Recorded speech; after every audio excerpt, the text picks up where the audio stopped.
Chapter 456. Many pairs of eyes looked at Tang Jing in suspicion or surprise, then looked at each other. Was this brother here to perform? There was no need to use such a clumsy method to attract beauties, because one could tell with a single glance that it was fake. Who could read so fast?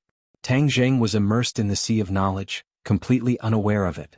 In the end, when he finished reviewing the textbooks he brought, he was still unsatisfied, and there were still some knowledge points that he could not understand, so he went to the bookshelf at the side to look for relevant books to continue learning. He was like a learning maniac, a state that no other god of learning could compare to. Knowledge was like oxygen, quickly being absorbed by him and stored in his mind.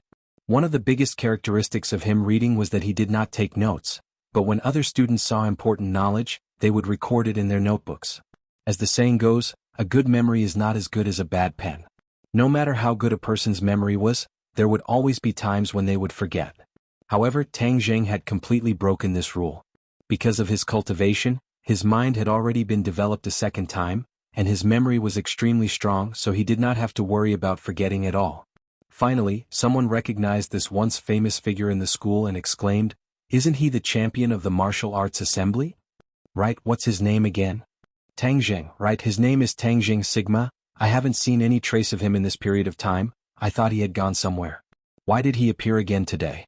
"Putting on a show, he must be putting on a show to deceive the little girl. Look at those girls, they're all looking at him." Someone discussed. "That must be it. He's really crazy using this kind of method to make his presence known. Haha, this is precisely the performance of his stupidity. Who would believe that he's reading a book?" "Yes, that makes sense. Phew." Tang Jing heaved a sigh of relief. He had finally finished reading the relevant knowledge, and woke up from his intoxicated state, just in time to hear the chattering sounds of discussion. The corner of his mouth curled up as he smiled indifferently. Just as he was about to ignore them and leave, he saw a person walking straight towards him. Cries of surprise rang out, and the discussions became even more intense. "That's Ding Xiaowan. Why did she walk over? Could it be that she was attracted by such poor acting skills?" Someone was indignant and in disbelief. "I remember that Tang Jing is from the archaeology department, and Ding Xiaowan was originally from the archaeology department as well. However, I don't know what happened later on, but they transferred to another academy. He must know him, so go and greet him. Tell him not to continue with such a clumsy performance so as to not become a joke." "Yes, that must be it." Hearing that, Tang Jing raised his eyebrows. He was not angry but surprised. It had indeed been a while since he last saw Ding Xiaowan. Ding Xiaowan had met him on the train, and the process was not pleasant. Tang Jing had once judged her as a brainless fan of Takashi. She had a good relationship with Takashi, but after Takashi was possessed by the demon god and killed her two good friends, she still insisted that it was Tang Jing who did it. Later on, she almost died in the hands of the demon god. Fortunately, Tang Jing saved her and she was sent to the hospital. After that, the two never met again. It seemed that her injuries had already healed and she had even transferred to another department. Tang Jing did not have much of a good or bad impression of her. Although the other party was beautiful, Tang Jing had seen too many beauties, and his eyes had long since been raised to the point that he could directly ignore her. He pretended not to see it and started to pack up his books. Just as he was about to leave, he saw Ding Xiaowan sitting down beside him, staring at him with a burning gaze and said, "Tang Jing, I have something to say to you." As Tang Jing packed up, he said, "Speak." "Thank you for saving me last time. It's just along the way," Tang Jing said indifferently. Ding Xiaowan squeezed out a lonely smile and said, "That person is no longer Takashi, right?" Tang Jing raised his head and looked at her, only to discover that her eyes were filled with pain. But thinking about it, she definitely had a good impression of Gao Daji, but the other party wanted to kill her. This kind of huge reversal was hard to accept. "Yes." Tang Jing nodded. "He's no longer in this world?" "Yes." Ding Xiaowan's entire body seemed to have been sucked out of him as he sat paralyzed on the chair. After a long while, he finally came back to his senses and said, "I still have to apologize to you, I misunderstood you in the past." "I'm not that petty." Tang Jing shrugged. "If there's nothing else, I'll be leaving. The way you were reading just now was a little strange. Everyone else was discussing it." Ding Xiaowan kindly reminded him. Tang Jing said indifferently, "I know, but I don't care what others say." Ding Xiaowan had no choice but to admit that Tang Jing was such a unique person. Recalling the bits and pieces that they knew, Ding Xiaowan had no choice but to admit that she had misjudged him. The other party was very powerful and it was against common sense, causing people to be extremely shocked. She had to admit that Tang Jing was much stronger than her. "Let's go together," Ding Xiaowan said. "Let's go." Tang Jing ignored the murderous gazes of the others. He could even hear the sound of many people's hearts breaking. Perhaps in the eyes of many people, Ding Xiaowan was both a top student and a goddess, but in Tang Jing's eyes she was still too stupid. In the end, he was not interested in women who were too stupid. Under the watchful eyes of the crowd, the two of them walked out of the library together, but the library was in an uproar. Many people were discussing this kind of method of picking up girls was also effective. Could it be that all the girls nowadays were so easy to pick up? A few days later, a strange scene appeared in the library. Some boys quickly flipped through the books like a scanner. Unfortunately, all they received were supercilious looks, and not a single girl favored them. Tang Jing and Ding Xiaowan parted ways after leaving the library. With regards to Ding Xiaowan's invitation to have a meal together, he rejected it without hesitation. It was already late, so he put the books back in his room and walked towards Lu Qingmei's house. Just as he walked out of the school gate, an off-road vehicle stopped in front of him. The door opened and a black-faced man walked down. He said with a face full of smiles, "You are Tang Jing?" Tang Jing nodded. "Yes, who are you?" "My name is Blackie." "Blackie." Tang Jing thought for a while, then suddenly realized, Scarface mentioned you before. Back then, when they were at the bar, Scarface had suspected that Tang Jing was one of Blackie's men, deliberately causing trouble. This meant that Blackie was also someone from the underworld of the capital. Hearing that, Blackie was flattered and said excitedly, "You know me? What an honor. What business do you have with me? I'm here to thank you for helping me get rid of Scarface. He's my sworn enemy and I've tried to get rid of him many times but to no avail. I didn't expect you to help me so easily," Blackie said with a smile. Tang Jing did not care about the grudge between the other party and Scarface at all, and said, "Is there nothing else?"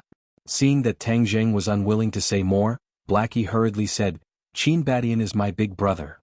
"Qin Badian, you're his younger brother?" Tang Jing asked in surprise. "No, I'm his little brother. It's just that my big brother doesn't care about the underworld anymore, so I'll take care of it," Blackie explained. Tang Jing was suddenly enlightened. He knew that Qin Badian was originally from the underworld, and relied on his own abilities to make a name for himself in the capital. However, after that, he washed his hands of the gold basin and no longer managed the matters of the underworld. It seemed that he had unintentionally helped his little brother. Tang Jing revealed a trace of a smile and said, "Since you're his little brother, then there's no need to be so courteous. It's just a small matter." Blackie let out a sigh of relief, thinking that his big brother's name was indeed useful. He said, "I'm here to tell you something. Scarface is from the Chu clan, and even though you've gotten rid of him, the Chu clan may not let this matter rest. You have to be careful." Chu clan. Tang Jing wrinkled his eyebrows as he did not have a good impression of the Chu clan. Both sides had already crossed swords several times and were mortal enemies. This time he had unintentionally gotten rid of someone from the Chu clan. According to their style, they would definitely not let this matter rest. However, Tang Jing was not afraid. Since he was not afraid of the Long clan, then naturally he would not be afraid of the Chu clan. "Thank you for telling me this." Tang Jing nodded his head. "I just told Big Brother about this matter, and Big Brother said that he will personally go to the Chu clan to make peace, hoping to appease the Chu clan's anger." Blackie said. "He went to the Chu clan? Why did he have to mobilize so many people?" "Big Brother said that you saved sister-in-law's life, so he definitely can't let the Chu clan vent their anger on you," Blackie said. Tang Jing sighed. With Qin Baishan's ability, he definitely already knew his identity as a cultivator. However, at this crucial time, he still dared to go to the Chu clan to plead on his behalf. Qin Badian is truly a loyal man worth befriending. Tang Jing sighed. His mind moved and he said, "Bring me to the Chu clan." He was not afraid of the Chu clan, so there was no need for him to plead with them. "If you go to the Chu clan, I'm afraid that it will ignite the Chu clan's anger. It will be like a sheep entering a tiger's den, and it will be very disadvantageous for you," Blackie advised. It won't be that easy to harm me. Just bring me there directly," Tang Jing said unconcernedly. Seeing that he was so insistent, Blackie could only helplessly say, "Then get in the car." The off-road vehicle sped towards the Chu family. The Chu clan's residence was not in the city, but in the beautiful suburbs. Tang Jing and He were casually chatting when suddenly, his ears slightly trembled as he called out, "Be careful. So, the sound of something breaking through the air came from afar, and a ray of light flew over from the horizon. It was incomparably bright and resplendent like the sun. Blackie's speed was very fast and he immediately turned the steering wheel. The car suddenly moved horizontally and stopped in the middle of the road. A ripping sound rang out and a wave of air rolled out. The car was pushed by a huge force and it crashed into the side of the road. A gust of wind blew in from behind, and the two of them turned their heads to look. They saw that the back half of the car had already disappeared, and it flew far away. The car seemed to have been split in two by some kind of sharp weapon, and if it was not for the fact that they had hurriedly moved horizontally, this kind of power would have cut them in half. Even a golden immortal would not be able to save them. Blackie was still in shock and he loudly cried out, "What happened?" This kind of attack was too terrifying. It did not seem like a bomb or rocket attack, but more like a sword that cut through the car. Chapter 457. The off-road vehicle broke apart, and the two of them reacted very quickly. They turned their heads to take a glance, then kicked open the car door and jumped out, looking at the road ahead warily. At this moment, a person was standing in the middle of the originally empty road. It was a skinny old man. He was like a bag of bones, exuding a sense of vicissitudes. However, his eyes were very bright and killing intent flashed. In addition, he was holding a large saber in his hand. The blade was like snow, and it was suffused with a biting cold light. "Who are you?" Tang Jing's eyes were like lightning as he stared at the other party and asked. Your reaction is quite fast.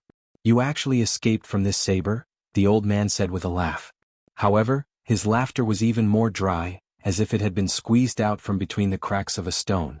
In addition, his appearance when he laughed was even more terrifying, causing people to panic. Hazy glanced at the large saber in the old man's hand in shock, revealing an expression of disbelief. That attack just now was actually caused by this large saber. This was too terrifying. To be able to split open a car with a single saber, what kind of divine weapon was this? However, Tang Jing did not change his expression. He had already seen that this was indeed a treasured saber, but it could not be considered a divine weapon. The most important reason for it to have such power was that the other party's skills were sufficient, which was why this large saber could turn something rotten into something magical. As for who I am? Let's see if you have the qualifications to know first. The old man's feet slipped, and he slid over a distance of several meters, directly arriving in front of the two of them. Hazy let out a low roar and threw out a punch, preparing to stop the other party. However, his collar was grabbed by Tang Jing, and he came to an emergency stop. Tang Jing's voice rang out behind him, "You're no match for him. Watch the battle from the side." Whoosh. Hazy was helplessly pulled to the side, and could only stare at the two people who were already approaching. Tang Jing pointed out with a finger, and the dazzling blade had already reached the top of his head. Tang Jing's finger touched the blade and he lowered his body and slid under the blade, not being injured at all. As expected, you have some ability." The old man's eyes lit up as if he had seen a predator.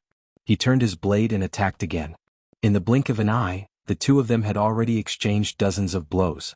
Although Tang Jing had not yet been defeated, it was obvious that he was at a disadvantage.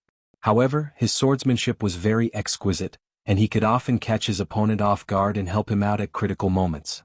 The battle between the two was dazzling. Hazy watched as if he was intoxicated. He clicked his tongue and praised, "This kind of battle is too powerful. It's filled with the beauty of strength." However, the person involved did not feel much of a sense of beauty, at least not for Tang Jing. He could already confirm that the other party was a grandmaster martial artist. There were not many martial masters in this world. Could it be that the other party was from the martial arts sect? But that was not right. Martial had always been by his side, so it was impossible for him to send someone else to kill him. Other than the martial sect, there was also the Li Palace and the Azure Dragon Palace. When Li Xiaotian left, she was deeply worried. She had seen so many mysterious things in the prehistoric Heavenly Tomb and the Buzhou Mountain that could not be revealed to outsiders. Perhaps she had already realized the power of cultivators, and perhaps she would send people to deal with him. Other than these few mysterious organizations, the only ones left were the few great families and the officials.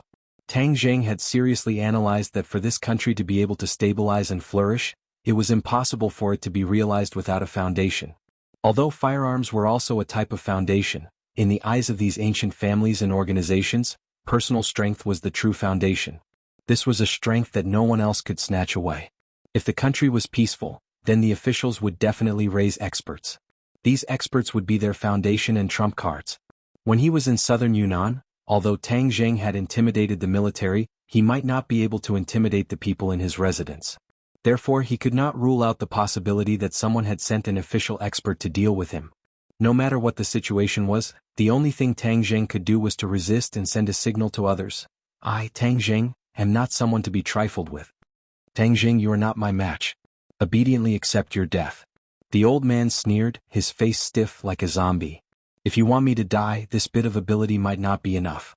Tang Jing said in disdain. He soared into the air, a light flashed in his hand, and he had already pulled the bowstring of the heaven-shocking bow, knocked the shooting sun arrow on the bow and aimed it at the old man. The old man did not dodge or give way and said, Legend has it that back then your bow even injured the demon god. Hee, I was fortunate enough to see it, but I wonder if your bow is stronger or if the blade in my hand is stronger. Tang Jing remained unmoved, his fingers were as steady as the surface of an ancient well.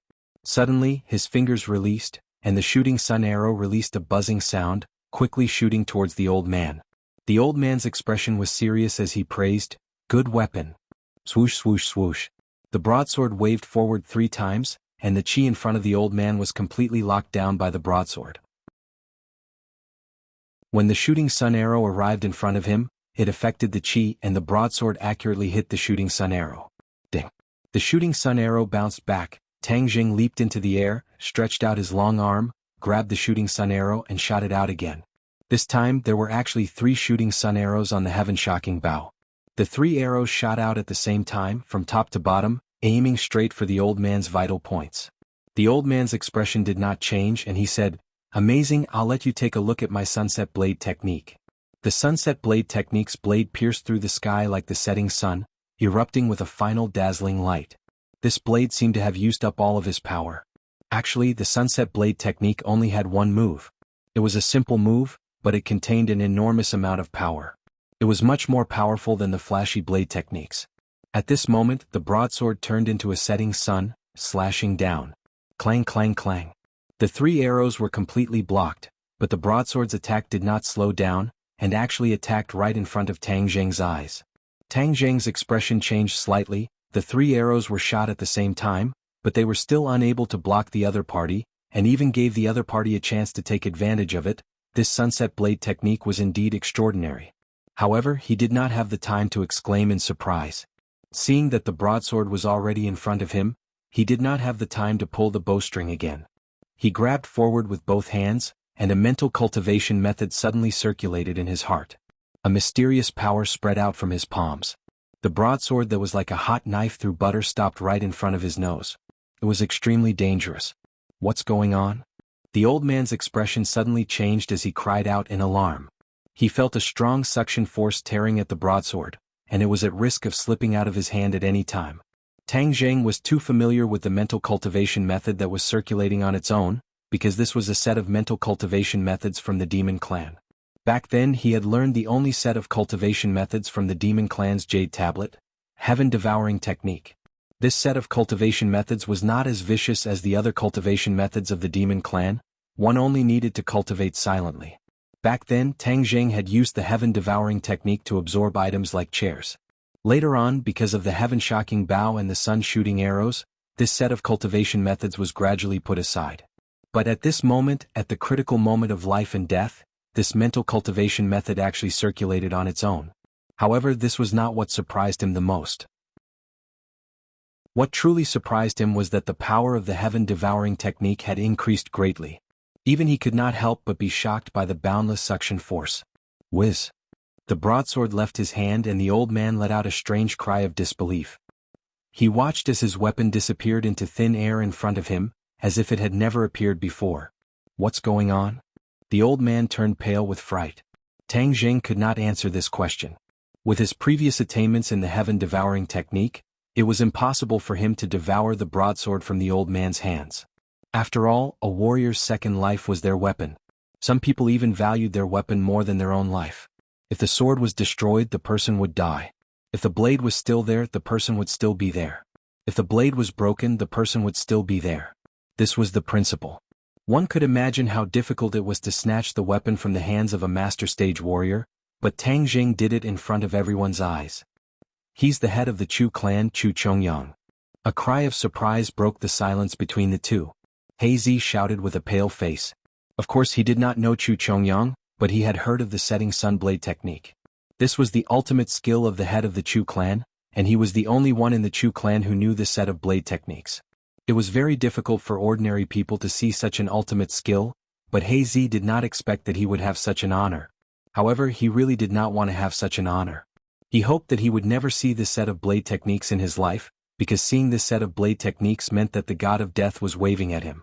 Didn't Big Brother go to the Chu clan to make peace? Could it be that the negotiations broke down? Hazy thought in bewilderment. Chu Chongyang, who has not shown his face for many years, actually came personally to kill Tang Jing. This is too much. Tang Jing's heart moved and he stared at the other person curiously. This person was actually the head of the Chu clan, no wonder he was so powerful. The enmity between him and the Ye clan could not be resolved, so it was not wrong for the other party to kill him. Therefore Tang Jing was not angry but was slightly surprised. The other party was really willing to go all out to get the head of the Chu clan to act. What kind of technique did you use? Chu Chongyang came back to his senses and asked coldly. Tang Jing picked up the shooting sun arrow and smiled faintly. You wouldn't know even if I told you. Cultivators are really mysterious and powerful, but because of this, it is all the more reason to eliminate you from this world. Chu Chongyang said with a murderous look. You don't even have a weapon, do you still think you can kill me? Tang Jing asked in return. Although your spells are marvelous, your cultivation is definitely not as good as mine. Therefore, even without a weapon you are still not my opponent. It is precisely because the Chu clan already has an enemy like you that we cannot let you continue to grow stronger. If we don't get rid of you now, there will be no end of trouble in the future, Chu Chongyang said firmly. Tang Jing's eyes flashed coldly. The other party was really smart. He knew that the longer he waited, the harder it would be for the Chu clan to deal with him. Now was a golden opportunity. Since you are so confident, then come. Tang Jing said without fear. Hazy was so scared that he trembled. His mouth and tongue were dry. They hadn't even started fighting yet, but they still had to fight. What should he do later? No, I have to contact Big Brother. Hazy was out of his wits. He secretly sent a message to Qin Badian, then leaned against the car window and stared at the two people. Chapter 458. Tang Jing's pupils constricted. He stared fixedly at Chu Chongyang, who was waiting for an opportunity to make a move. Seeing that the other party did not make a move, Tang Jing sneered, "If you don't move, I'll move." He grabbed at the air and a strong suction force appeared in his palm. The power of the heaven-devouring technique was extraordinary. Just now, he had a flash of inspiration and finally understood why the heaven-devouring technique's power had increased explosively. Obviously, all of this had something to do with Chiyu's heart. Chiyu was the ancestor of the demon clan, so he definitely knew how to use the heaven-devouring technique. Coincidentally, Tang Jing had also cultivated the heaven-devouring technique, which was why the power of this technique had increased so much. Seeing that Tang Jing was attacking, Chu Chongyang had no choice but to counterattack. He pointed his finger and a burst of qi shot out like a sharp arrow. Tang Jing suddenly remembered that Tian Chanzi had once revealed a consummate skill. The sword qi had condensed into a materialized sword, shocking everyone at Yen Potion's birthday banquet. Chu Chongyang's attack only caused a violent fluctuation in the air, forming an invisible force in the air. However, Tang Jing could clearly feel that this was not some sword technique, because there was not the slightest bit of sword intent within it. This is a finger technique. Tang Jing cried out involuntarily. Your eyes are not bad. This is the 6-yang divine finger, extremely masculine and masculine. Chu Chongyang raised his eyebrows and said proudly. This was the Chu family's ultimate skill, unlike the setting sun saber technique that Chu Chongyang had created himself. This 6-yang divine finger was the blood and sweat of many generations of the Chu family. Only the head of the family could cultivate it. Even Chu Mingxian had not cultivated it yet. This set of finger techniques had very strict requirements for the cultivator's body, and had to have sufficient yang qi. Chu Xiaofeng had once coveted this set of finger techniques, and had failed to succeed even after coaxing and pestering. Furthermore, his body had been hollowed out by wine and women, so cultivating this set of finger techniques was half the result with twice the effort. The force of the attack was the unique inner strength of the martial warriors. It was activated using a special method and circulation path, thus achieving the goal of lasting and great lethality. The most masculine and masculine, I don't think so. Tang Jing gave up on using the heaven-gulfing technique. He waved his hand and a four symbols venerable appeared on the road out of thin air. Fortunately, this section of the road only led to the Chu clan's mansion, and no other vehicles passed by. Otherwise, the appearance of such a huge monster out of nowhere would definitely cause a huge panic. The four divine symbols was no longer a secret, so Tang Jing had no qualms about using it. With a leap, he disappeared into the four divine symbols' body.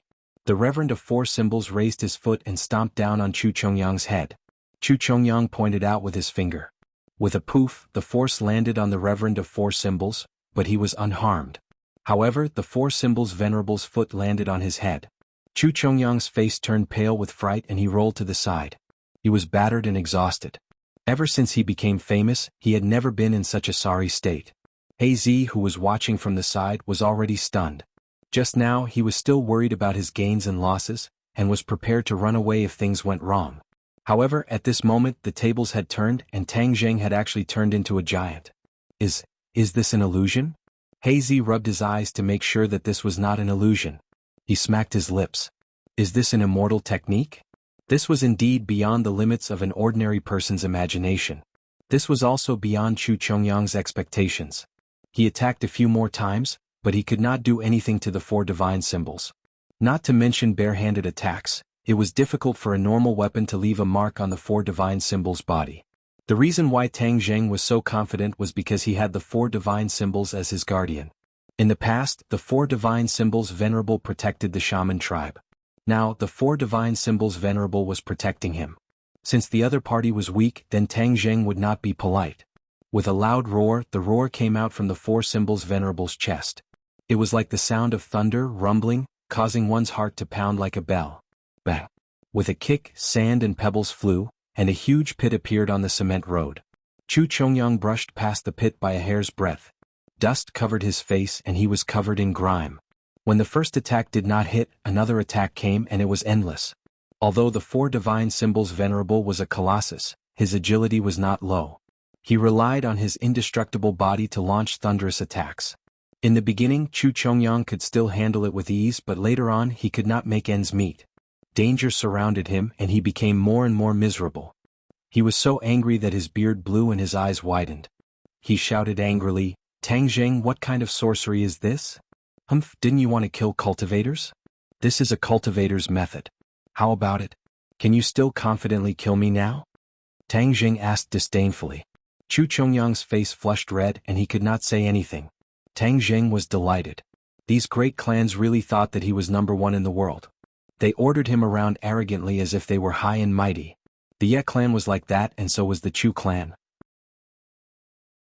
However, because of Yi Dingdang he could choose to ignore the Ye clan, but the Chu clan was not so lucky. Moreover, they were sworn enemies and the other party took the initiative to attack and wanted to kill him. Therefore he would not show mercy at all. However, Chu Chongyang was a second-level supreme power master after all. It was impossible to kill him easily. Chu Chongyang tried to attack a few more times but he still failed.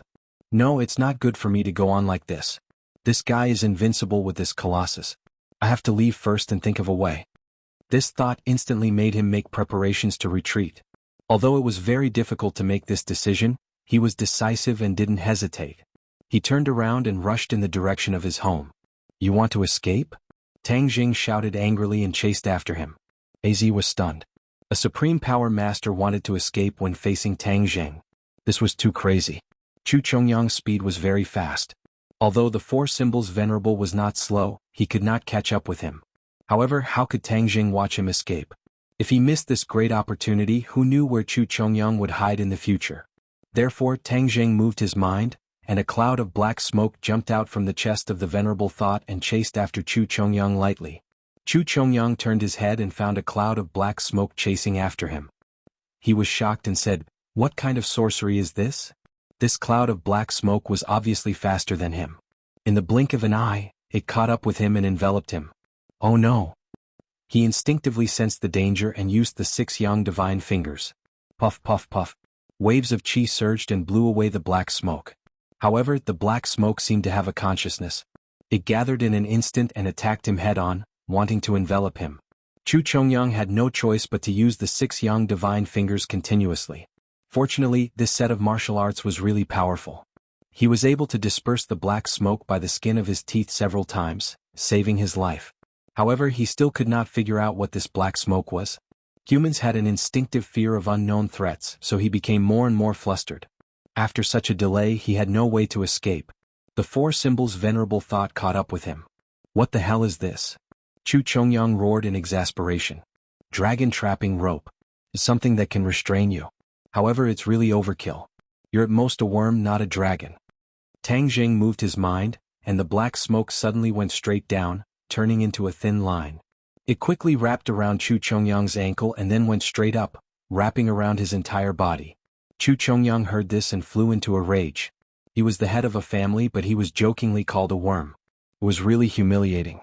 However, there was nothing he could do. Of course, he would not sit still and wait for death. Seeing the dragon trapping rope go straight up, wanting to bind his entire body, he gritted his teeth and flicked his fingers quickly. Swoosh, swoosh, swoosh, gusts of wind shot toward the dragon trapping rope around his ankle. The dragon trapping rope trembled violently when it was hit. Although the dragon trapping rope was a magic weapon, it was not as indestructible as the 4 symbols' venerable thought. It was damaged by the attack and involuntarily relaxed a little. However, Chu Chongyang's situation was not optimistic. The 6 yang divine fingers did not all hit the dragon trapping rope. Some of them hit his ankle directly. He grimaced and sucked in a breath of cold air. Blood oozed from his ankle and dyed his trouser leg red. I haven't hurt you for many years. I didn't expect to be defeated by you today. Chu Chongyang roared hysterically. Tang Jing snorted and did not comment. He punched out. The 4 symbols' venerable thought's huge fist broke through the air and went straight for Chu Chongyang's head. Chu Chongyang's other foot touched the ground and retreated, dodging the attack. However, the 4 symbols' venerable thought followed him like a shadow and caught up with him. Chu Chongyang's leg was injured, and his speed was already on par with the 4 symbols' venerable thought, so there was no hope for him to escape. Chu Chongyang's face was as gloomy as ink. He thought to himself, could it be that I, Chu Chongyang, am really going to meet with Waterloo and lose my life in this brat's hands? He was unwilling and could not accept this result. Stop. Suddenly, a furious roar sounded out, and a convoy rushed over aggressively. On the convertible at the front, there was a person standing high up, roaring at the 4 symbols' venerable thought. This person was Chu Mingxian. Back then, at Yan Potion's birthday banquet, Chu Mingxuan's bones were crushed by Tian Chanzi, and then he was cured by the king of medicine. Although a few months had passed, his cultivation had not completely recovered. He was originally pretending to be polite to Qin Badian, but unexpectedly, Qin Badian received a text message and was about to leave in a hurry. Just at this time, Chu Mingxuan's subordinates also came to report that there was an intense battle on the road not far from the mansion. Chu Mingxian originally knew that the patriarch had already gone to deal with Tang Zheng, and immediately realized that this battle was definitely between the patriarch and Tang Zheng. Since Qin Badian was in such a hurry, he must have received the news and wanted to rescue Qin Wenian. How could he allow Qin Badian to succeed? However, it wasn't good for him to obstruct Qin Badian directly. Hence, he led a large number of troops and charged out in an overbearing manner. If he could personally witness Tang Zheng die in front of him, it would truly be a great joy in his life. But when he arrived, what he saw was a scene that he never would have dreamed of. Chu Chongyang was actually beaten up like a dog that had fallen into the water, and a huge monster had appeared at the scene. However, Chu Mingxuan's reaction was also very fast, and he immediately ordered, "Open fire, hit this monster." Bang bang bang. Chapter 459. Seeing that the enemy's reinforcements had arrived, Tang Zheng was even more unwilling to delay. With a stride, he stepped over Chu Chongyang's head. Chu Chongyang's charging body involuntarily stopped. He glared fiercely at the 4 symbols venerable who was blocking his way and roared angrily, "You really want to kill me? You want to kill me? Courtesy demands reciprocity. Of course I want to kill you." Tang Zheng roared with murderous intent. Just at this time, those few cars had already rushed in front of them. Crash into them. Chu Mingxian roared. The car engine immediately let out a low roar. The tires rubbed against the ground, causing waves of white light to spurt out. Long tire marks were left on the ground. The car sped up and directly crashed toward the 4 symbols venerable. Tang Zheng's expression did not change. With a kick, one of the cars flew into the air and flipped, smashing into a ball of flames in the distance. However, the other cars carried a huge amount of kinetic energy and crashed into the four symbols' Venerable's legs. The four symbols' Venerable staggered and swayed violently, almost falling down. Tang Jing took a deep breath and roared, "You want to turn things around with just a few cars? You're looking down on me too much." The four symbols' Venerable threw out punches like rain.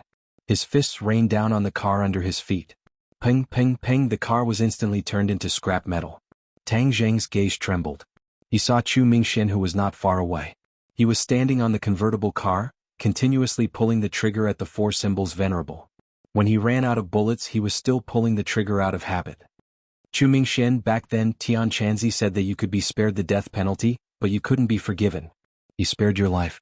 Today you can't blame me." Tang Jing sneered. Chu Mingxuan's face turned pale. His breathing instantly quickened as he asked in disbelief, "You are Tang Jing? You have some insight." The four symbols' Venerable laughed. Chu Mingxuan's courage was shattered. This huge monster was actually that brat Tang Jing. "Go to hell, Chu Mingxian!" Tang Jing shouted. The four symbols' Venerable pounced over with large strides. "Stay here." Seeing this, Chu Chongyang leaped up and landed on the four symbols' Venerable's body. Kicking off the ground with the tips of his feet, he soared up and reached the four symbols' Venerable's chest in an instant. "Kill!" Chu Chongyang roared furiously, and used 3 moves of 6 young divine fingers in succession. Ping, ping, ping, the force of qi crashed into the chest of the four symbols' honored warrior. Tang Jing wasn't worried at first, but after taking this attack, his heart started beating violently, and his blood seemed to be boiling. "What's going on?" Tang Jing was aghast. In the past, the four divine symbols had suffered so many attacks, but he had never felt this way. Why was it so uncomfortable this time? The heart. Yes, Chu Chongyang is attacking the heart. It turns out that the four symbols warrior also has a gate of life, which is the heart. This is the most vulnerable part. If the enemy breaks through here, then the four symbols warrior will be completely destroyed. Tang Jing was shocked by this discovery. He had thought that the four symbols warrior was invincible, but it turned out that he also had a weakness. He forcefully endured his roiling qi and blood. Stretching out a large hand, he grabbed at Chu Chongyang. Chu Chongyang somersaulted in the air, dodging this attack, and landed on the ground. Tang Jing exhaled deeply, but didn't dare let his guard down. If he let the other party attack a few more times, then he would be in big trouble. However, because of Chu Chongyang's strong attack, Chu Mingxian escaped from the tiger's den and retreated far away. The other car didn't retreat because Qin Badian was sitting on it. He had already gotten out of the car and was looking at the four symbols warrior dumbfoundedly. He wondered why Tang Jing's voice would come out from this giant car. Could it be that he was controlling this big guy from inside? The methods of cultivators are really mysterious. Qin Badian sighed. Seeing the sorry state of the Chu family's father and son, he felt greatly relieved. The Chu family was showing off. Just now he had taken the initiative to make peace, but the other party put on airs, obviously not agreeing. But now they were beaten into a sorry state by Tang Jing. It was really refreshing. But it was obvious that Tang Jing had used a killing move, which meant that he wanted to kill the Chu family's father and son. Even Qin Badian didn't have this kind of determination. Although he had been doing well these past few years, he still didn't dare to directly become enemies with the few great families. But Tang Jing had the guts to directly kill Chu Chongyang and Chu Mingxian. How much courage did this require? Qin Badian sighed at his own inferiority, but didn't have time to interfere. He only saw the four symbols warrior rush in front of Chu Chongyang again. One big and one small quickly began to fight.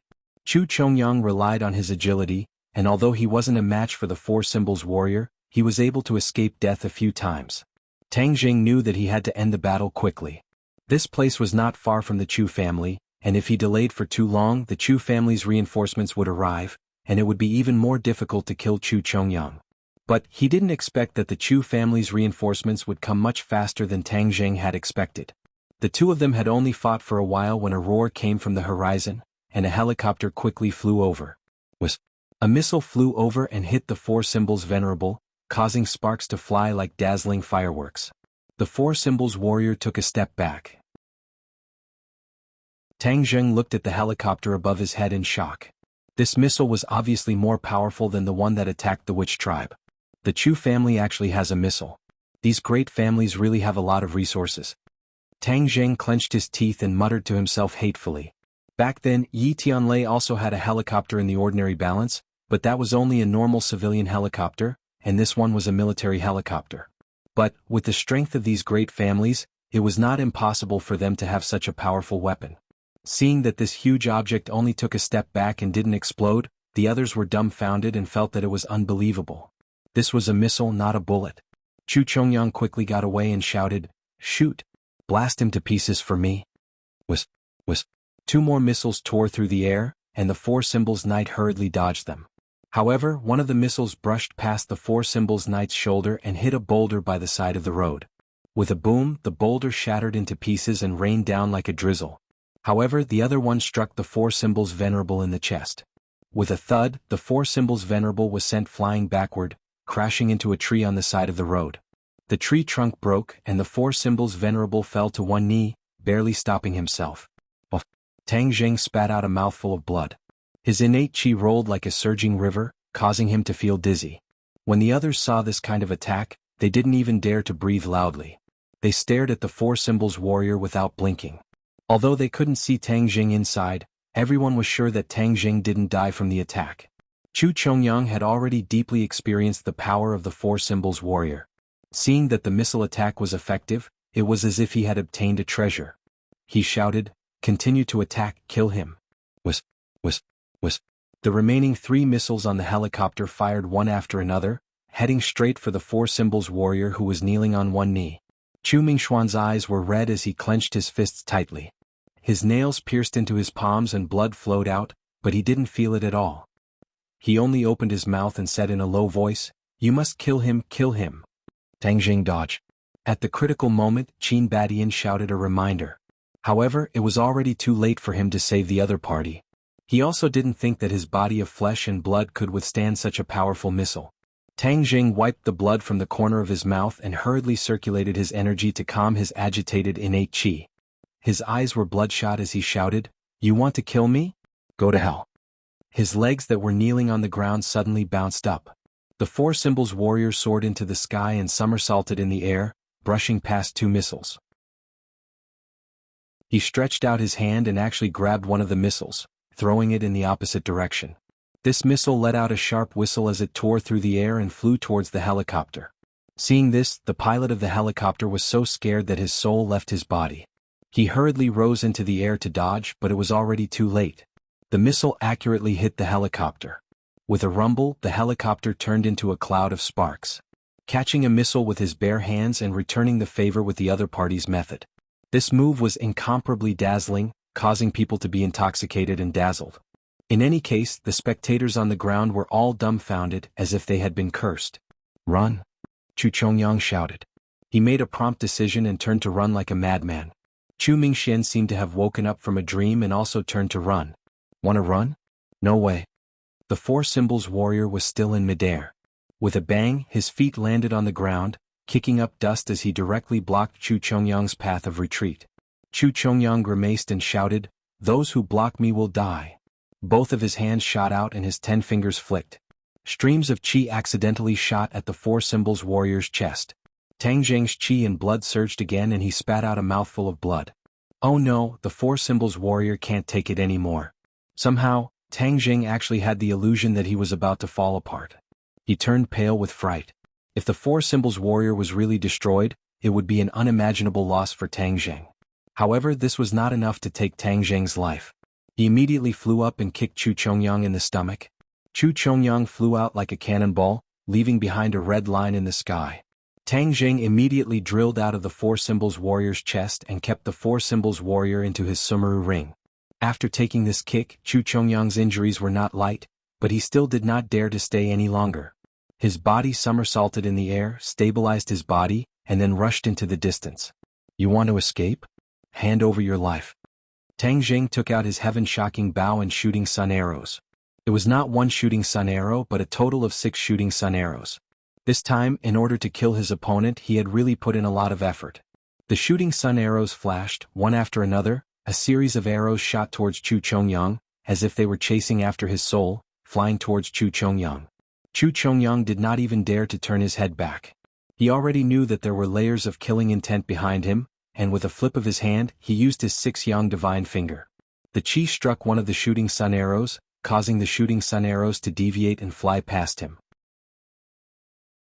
Following the same pattern, 4 consecutive shooting sun arrows were deflected by him using his 6-yang divine finger, allowing him to escape this calamity. However, Tang Jing had used up all of his strength to shoot these 6 arrows at once. His legs were weak and he had already fallen to the ground. He could only stretch his neck to look around. As for whether this attack would succeed or not, he could only leave it to fate. An arrow of blood shot out from Chu Chongyang's chest. Chapter 460. Chu Chongyang was nailed to the ground, not moving at all. Blood flowed out from the wound on his chest, dyeing the ground red. The tail of the arrow on his back was still trembling non-stop, showing the power of the arrow. Tang Jing laid on the ground, watching this scene from afar, and finally heaved a sigh of relief. Chu Chongyang was finally hit by the shooting sun arrow, but no one knew if he was dead or alive. Tang Jing rejoiced a little but also felt that it was unreal. In the past, he had never thought that he could actually kill a great master martial artist. This kind of expert was the pillar of a large family, and could even support a large family. Back then, Yi Xuanji had spent a lot of effort to break through to the great master realm. It could be seen how important a warrior of this level was. But today, a great master martial artist had fallen at the hands of Tang Jing. Of course, Tang Jing was also extremely glad. If he had not used the 4 symbols venerable to injure his opponent first, and then completely destroyed his opponent's confidence and will to fight, he would not have had the chance to use this chain of arrows. 6 consecutive arrows, this was already Tang Jing's limit, which was why he fell down from exhaustion. At this moment, any enemy could take his life. However, everyone's attention was still firmly attracted by Chu Chongyang, who was lying on the ground. Their minds were filled with an earth-shattering shock. It was as if everything was happening in a dream so unreal. Especially the people of the Chu family, their eyes had almost lost their spirit. Chu Chongyang was like a god in their hearts, unreachable and undefeatable. But at this moment he had actually lost at the hands of a young man. Father. Chu Mingxian seemed to have awoken from a dream as he rushed towards Chu Chongyang in fear. With a plop, he knelt in front of him and turned him around. Chu Chongyang's eyes were tightly shut, the corner of his mouth and chest were dyed red with blood, and the arrow that pierced through his chest flickered with a cold light, overflowing with killing intent. Ah, father, how can you die? Chu Mingxian roared towards the sky, filled with anger, disbelief and unwillingness. Chu Chongyang's life force was already gone. His life was completely ended by this soul-severing arrow, and the patriarch of a generation had fallen. Tang Jing, I will kill you. Chu Mingxian knew very well what Chu Chongyang's death meant to the Chu family and him. He abruptly turned his head to stare at Tang Jing and roared hysterically. Chu Mingxian put down Chu Chongyang, stood up and walked towards Tang Jing step by step. His eyes were red with killing intent. Tang Jing wanted to fight back, but he couldn't even move his fingers, let alone cast a spell. Killing Chu Chongyang was the best he could do. He did not regret it. If Chu Chongyang did not die today, he would definitely become a big problem for Tang Jing in the future. He would be a serious threat to him. Moreover, Chu Chongyang had already made up his mind to kill him. Leaving him alive in this world, Tang Jing was tired of living. Seeing Chu Mingxian closing in on Tang Jing step by step, it was as if the god of death was slowly approaching him. An oppressive feeling of death instantly enveloped him. Stop! Suddenly, an explosive shout rang out, and a tall figure blocked in front of Tang Jing, blocking Chu Mingxian without yielding an inch. This person was Qin Badian. Shock still remained on his face, but the determination between his brows did not decrease in the slightest as he stared at Chu Mingxian fearlessly. Chu Mingxian was forced to stop in his tracks and growled, "Qin Badian scram?" Qin Badian's expression did not change as he said, "You can't kill him. He killed my father. I want to take revenge for him," Chu Mingxian said as he clenched his teeth. Qin Badian had already figured out the ins and outs of the matter. Chu Chongyang did not hesitate to use his identity as the patriarch to personally kill Tang Jing. However, his luck was bad and he was killed instead. Killing someone, if you don't kill me then I kill you. This was an extremely normal thing. When you kill others, you have to be prepared to be killed by others. This was the most basic awareness. Although I also feel regretful for your father's death, I am indebted to Tang Jing. I will not watch as he is killed. Qin Badian said resolutely. You want to become enemies with my Chu family? Chu Mingxuan's eyes turned cold as he asked. The corner of Qin Badian's mouth curled up as he said, I do not want to become enemies with the Chu family. However, if anyone wants to kill Tang Jing, they can only do so by stepping over my body. The curve of Qin Baishan's mouth was an unspoken message. Once Chu Chongyang died, the Chu family would lose their pillar of support. The Chu family would immediately enter a period of decline, and might even be directly wiped off from this world. This was the competition between large families. The law of the jungle was cruel and realistic. Without Chu Chongyang, the Chu family was already like a tiger without its teeth. Qin Badian did not need to be afraid, so he had the courage and confidence to fight against Chu Mingxian. Chu Mingxian was a smart person and immediately understood the deep meaning behind this. His face turned ashen, but he was not willing to retreat and said, "Whoever dares to stop me will die with that brat." Qin Badian did not move at all. The meaning of this was self-evident. Qin Badian had completely stood on the opposite side of the Chu family, and the expressions of everyone present changed at the same time. The people of the Chu family were furious. There was actually someone who dared to provoke the Chu family, while He Zi clenched his fists in excitement. Now that the Chu family was no longer powerful, he could snatch even more territory from the other party's hands and obtain even greater benefits. Kill! Chu Mingxian roared and pounced towards Qin Badian. Qin Badian punched out, and there was a faint sound of wind and thunder. In the blink of an eye, the two sides had exchanged more than 100 moves. Qin Badian focused on defense, while Chu Mingxian only focused on attacking crazily. However, Chu Mingxian was still unable to break through Qin Baishan's defense, and his actions were useless. Chu Mingxian, you and I are both 6th-stage pre-celestial stage warriors, and you were heavily injured a few months ago and have yet to recover. Therefore you are not my opponent, so there is no need to do useless things. Qin Badian advised. He did not take advantage of the situation to kill the other party. He was different from Tang Jing. He had too many fetters and was bound by too many formless rules, so he could not act recklessly. Chu Mingxian naturally understood that his skills were inferior, but the blow this time was too big, so he only focused on attacking, attempting to break through Qin Baishan's defense. However, Qin Baishan's defense was watertight, and there were no openings. Everything Chu Mingxian did was futile. Chu Mingxian, if you continue to force me, then I will not be polite anymore. Seeing the other party pestering him, even the clay figurine was a little angry. His anger was aroused and he said with a gloomy face. His attacks suddenly changed, becoming incomparably powerful. Chu Mingxian retreated step by step and finally fell on his butt, looking battered and exhausted. Qin Baishan's fist stopped a millimeter away from Chu Mingxuan's forehead, and the wind from the fist made him unable to open his eyes. "Give up, I don't want to kill you," Qin Badian persuaded earnestly. Chu Mingxuan's eyes looked like he wanted to eat someone, staring fixedly at Qin Badian, but he calmly accepted it and did not look askance. "Qin Badian, from now on, you are the enemy of the Chu clan. We will definitely kill you." Chu Mingxian clenched his teeth and said fiercely. "Come, I'll take whatever moves you have." Qin Badian shrugged and said indifferently. Chu Mingxian crawled up, pulled out the shooting sun arrow and hugged Chu Chongyang's corpse. He led his subordinates in the direction of the Chu clan, and the atmosphere was incomparably bleak. Qin Badian crouched down and asked, "Tang Jing, how are you?" "I'm fine, but I need time to recover," Tang Jing said weakly. He was indeed not heavily injured and only suffered some light injuries. There was no danger to his life, but he still needed to rest for a few days. Qin Badian heard this and nodded, unable to conceal his shock. He praised, "You killed Chu Chongyang, yet you are not heavily injured. Truly admirable." Tang Jing squeezed out a smile and said, "This was all based on luck.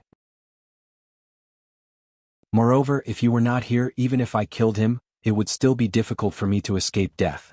You saved Hongqing's life, so this is what I should do." Qin Badian smiled. "Help me put away the bow and arrows." He Zi quickly put it away. Qin Badian instructed. He had seen the power of the divine bow and arrows, so he naturally knew how precious they were. He Zi hurriedly and carefully put away the bow and arrows. He held it with both hands as if he was holding a sacred object. The few of them left, leaving behind only this tragic and messy battlefield. Although not many people had witnessed this life and death battle, the news of this battle was like snowflakes falling from the sky, quickly flying into the ears of those who were interested in the capital. This news caused the blood of the people involved to boil. In this world, how many people had not heard news of a martial scholar dying in battle? Most of the martial scholars died of natural causes. But today, a martial scholar had died, and he was even the head of the Chu family. These people were very clear about what this meant. Many people had already started to plan, preparing to take a bite out of the colossus that was the Chu family. This fellow had already lost his fangs and did not pose much of a threat, so it was the best opportunity to divide and eat. The competition between the various clans and powers was extremely cruel. There was not the slightest bit of mercy to speak of. Every battle was a life and death battle. This huge scheme was immediately unfolded step by step. The various industries of the Chu family were completely attacked, and the powers that were hiding in the dark all raised their heads. In the past they were all docile sheep, but now that they had revealed their fangs, they realized that they were all jackals, wolves, tigers and leopards. Of course, the attention of the other main character quickly increased. Tang Zheng was originally famous in the capital circle. Back then he had killed the pre-celestial stage expert of the Chu family, and then caused a ruckus at Yen Potion's birthday banquet. Furthermore, he had retreated unscathed, causing no one to dare underestimate him. Of course, Tang Zheng's identity as a cultivator caused him to become the focus of attention. It was just that no one expected that he would do such an earth-shattering feat in just a few days after returning to the capital, causing people to find it hard to digest. Many people's attitude towards Tang Zheng quickly changed. Those who were originally prepared to secretly deal with Tang Zheng immediately stopped and silently paid attention to Tang Zheng. Chapter 461. Tang Zheng was brought back to Qin Baishan's residence. Li Hongqing was anxiously looking at Tang Zheng, who was lying on the bed, unable to move. She asked with concern, "Tang Zheng, how did you become like this?" Li Hongqing had been poisoned by the evil qi of the 1,000-year blood jade, and it was Tang Zheng who saved her life. Thus she was extremely grateful to Tang Zheng. Tang Zheng squeezed out a smile and said, "I'm fine. I'll be able to move again after a day of rest." He could already feel the true qi slowly being produced in his meridians. A day's time was enough for him to move again. Of course, to return to his peak state there was still a period of time. Qin Badian looked at Tang Zheng with a burning gaze. He still had some lingering fear in his heart, but he was also very excited. He sighed, "Tang Zheng, this time you really did something big. The sky of the capital has been completely pierced by you. The balance has also been completely broken. I think it's going to set off a big storm. You wanted to kill me. If I had let him go, there would have been no end to it. I had no choice but to kill him," Tang Zheng said. "Who knows how many people in the capital want to kill Chu Chongyang? At least the people from the other three families all wanted to kill him, but no one was able to do it. Yet you were able to do it. Your name will definitely resound like thunder in the future. However, this is definitely a big problem. Who knows how many people will come to find trouble with me in the future." Tang Zheng helplessly smiled bitterly. "Your identity as a cultivator means that you are destined to become the target of public criticism. Even if this matter did not happen, many people would still target you. However, Chu Chongyang's death is not entirely a bad thing. At least, many people who are not strong enough will not dare to have any ideas about you. In the capital, only the other large families will be a threat to you."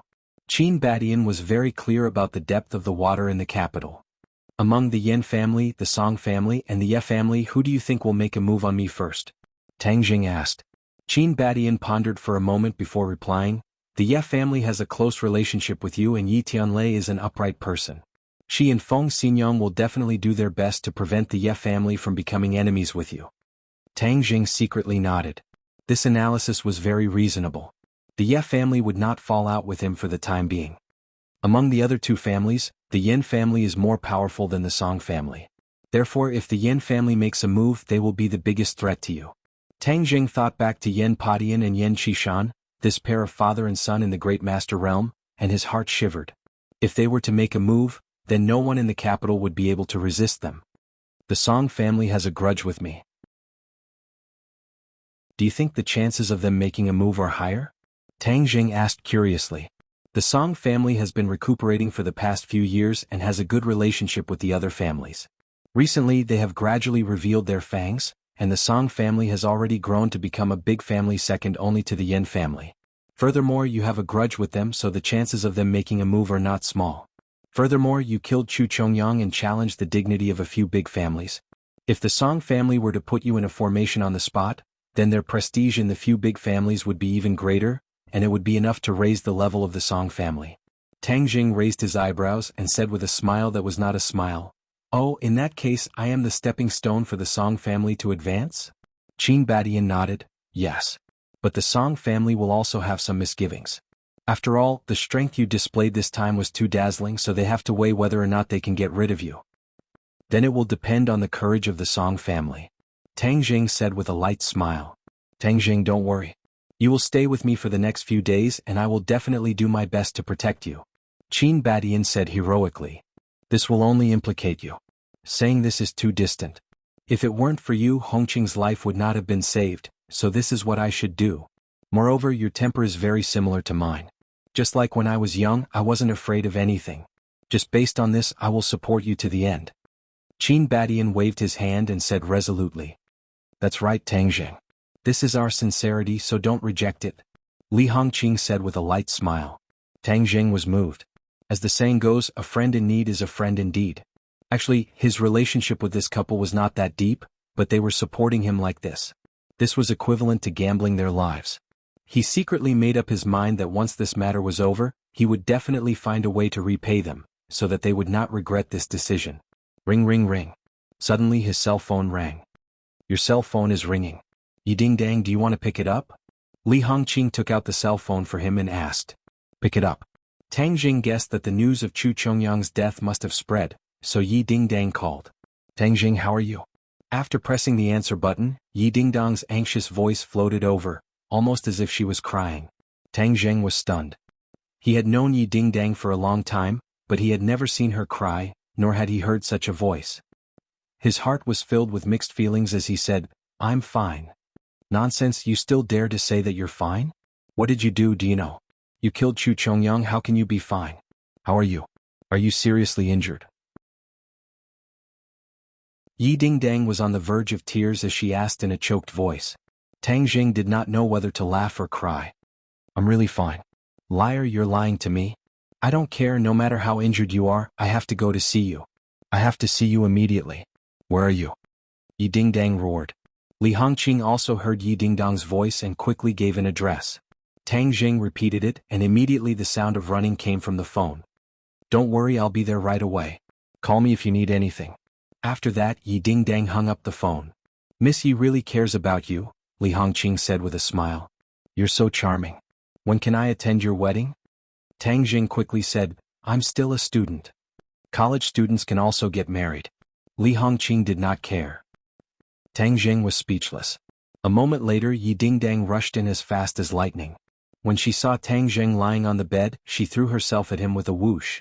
She hugged him and cried, You bastard, why did you do such a dangerous thing? You made me worried to death. Where are you hurt?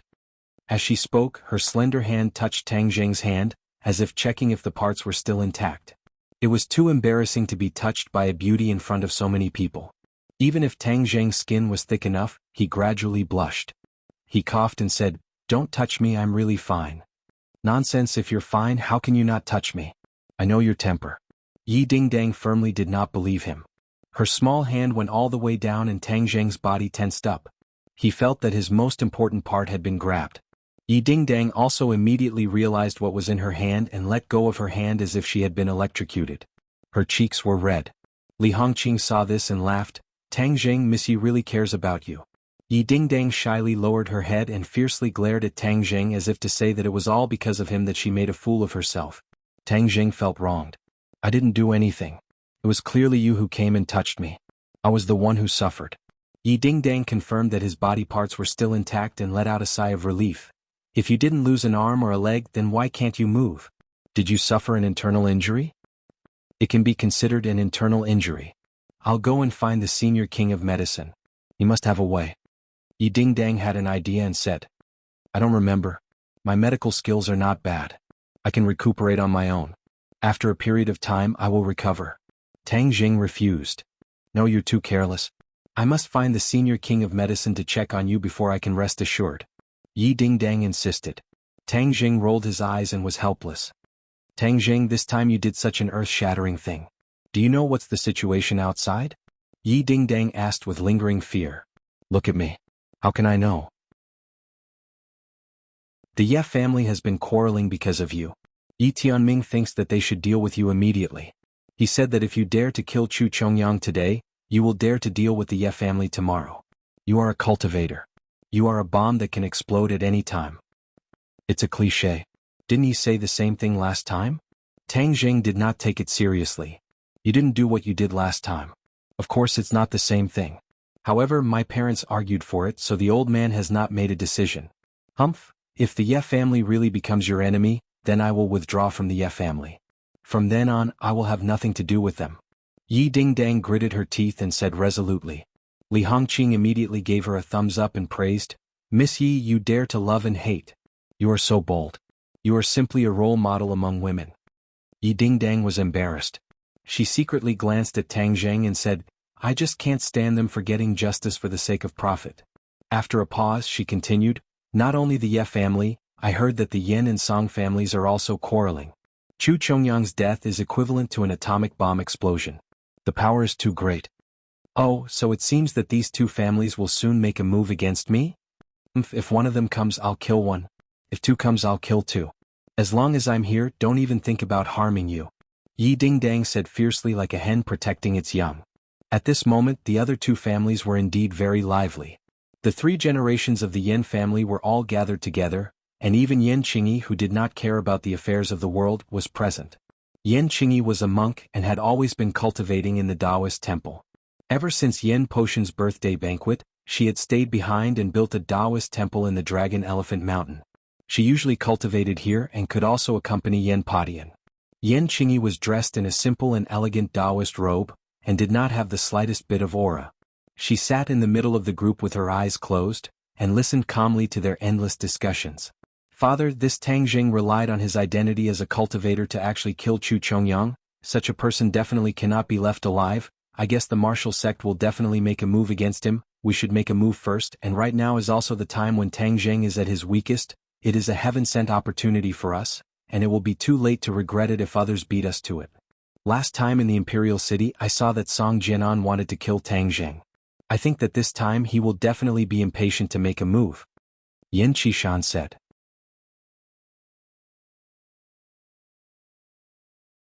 Chapter 462. Can't die, why? The others all looked at Yin Qingyi at the same time. Yin Qishan asked in surprise. Yin Qingyi's expression did not change and said calmly, because there are more important things waiting for him in the future. The expressions of the few of them became strange, but only Yin Potion's expression became serious and asked, Qingyi, did you sense something? When Yin Qishan and Yin Luyun heard this, their eyes instantly widened. Regarding Yin Qingyi, this was a huge secret of the Yin family, and outsiders had no way of knowing about it. Outsiders only thought that Yin Qingyi was a monk, and many of them were still regretting that such a beautiful woman who was born in a famous family was actually a monk. It was truly inconceivable. These people did not know that there was a very important reason why Yin Qingyi had become a monk. Yin Qingyi had been incomparably intelligent since she was young. She seemed to know many things that ordinary people thought were incomparably profound, and had great wisdom and comprehension ability. Yin Qingyi had refused to learn martial arts since she was young. Even if others ordered her to practice martial arts, she would never obey. Later on it was left unsettled. Therefore she did not have any martial arts at all. This was an anomaly in the Yin family. Yin Qingyi had an innate closeness to Taoist scriptures, unlike other girls who loved to dress up in fashion. Instead, she was immersed in Taoist scriptures all day long. In the end, unknowingly she actually had a kind of epiphany. She had a kind of foresight ability. Of course, not everything could be foreseen, but on many important matters she would have a trace of foresight. However, this kind of ability could be said to be heaven-defying and difficult to deal with. It was one of the biggest secrets of the Yin family, so Yin Padian would only agree if Yin Qingyi chose to become a monk. Before Yin Potion's birthday banquet, Yin Qingyi returned to the capital and told him that there would be a change in the birthday banquet, and that a person would appear out of nowhere. Later on this matter was confirmed. The person who had appeared out of nowhere was Tang Zheng. Moreover, he had soared to the heavens at the speed of a rocket. At this point, Yin Padian was even more convinced of Yin Qingyi's ability to predict the future. It was a blessing for the Yin family to have such a person, but it could also be said to be a very dangerous thing. This kind of mysterious and miraculous thing could easily make people associate it with the miraculous abilities of Xiuzhe. If a cultivator appeared in the Yin family, it would definitely not be a good thing for the Yin family. Perhaps they would meet with a calamity. Of course, if a family had someone who could predict the future, then many things could be arranged in advance. The early bird catches the worm, and this was a once-in-a-lifetime opportunity. Yin Qingyi said indifferently, There will be a great disaster for humanity in the future. Tang Jing might be the one to turn the tide. Catastrophe? The three of them sucked in a breath of cold air at the same time. This was an important piece of news. Yan Padian asked in a deep voice, "What disaster?" Yan Qingyi shook his head. "This is just a very vague feeling. I am not sure about the specifics for now, but this disaster concerns the life and death of millions of people." "You're saying that Tang Zheng will be the savior of this disaster?" Yan Qishan was bewildered. No matter how he listened to it, he felt that it was like a fairy tale. Yan Qingyi nodded solemnly. Yan Luyun had a complicated expression on his face. They were both young people, but why was the difference so great?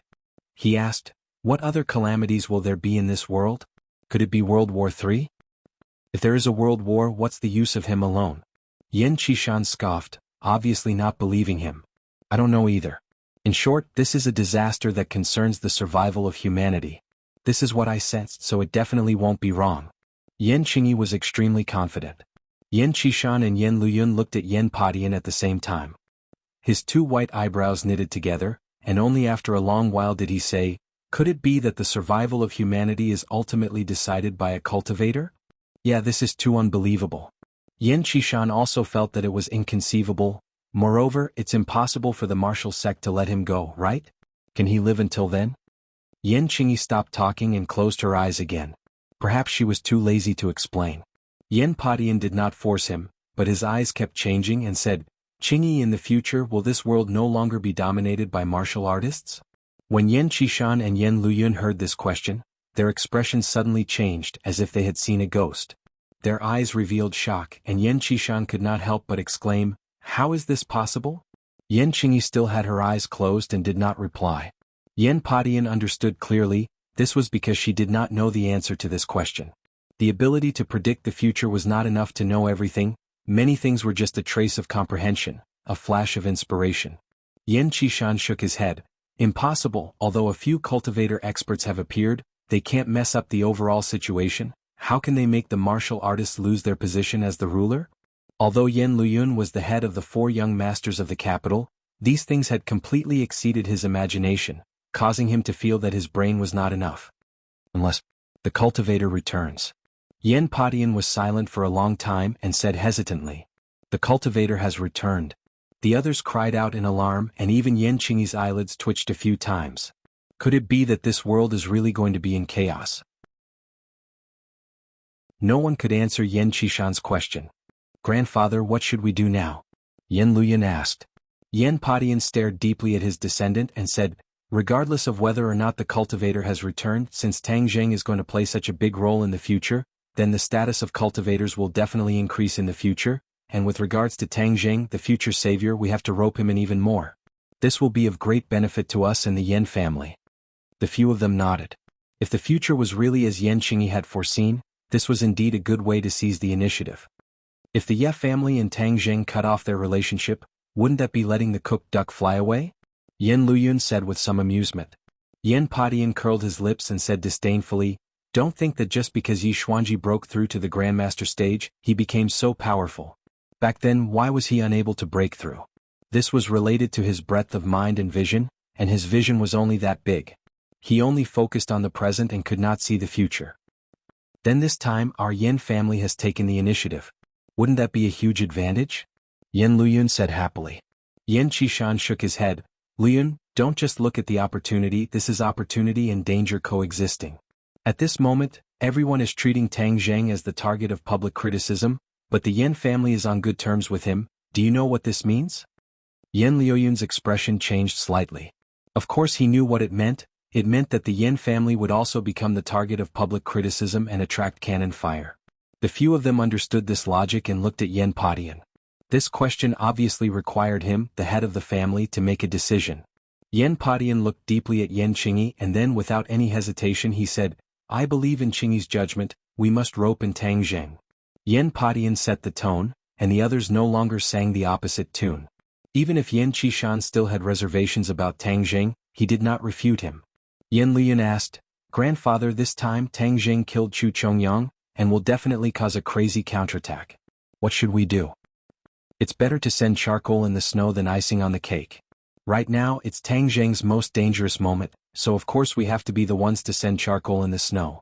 Qishan, go and inform Chu Mingxian not to seek revenge on Tang Zheng.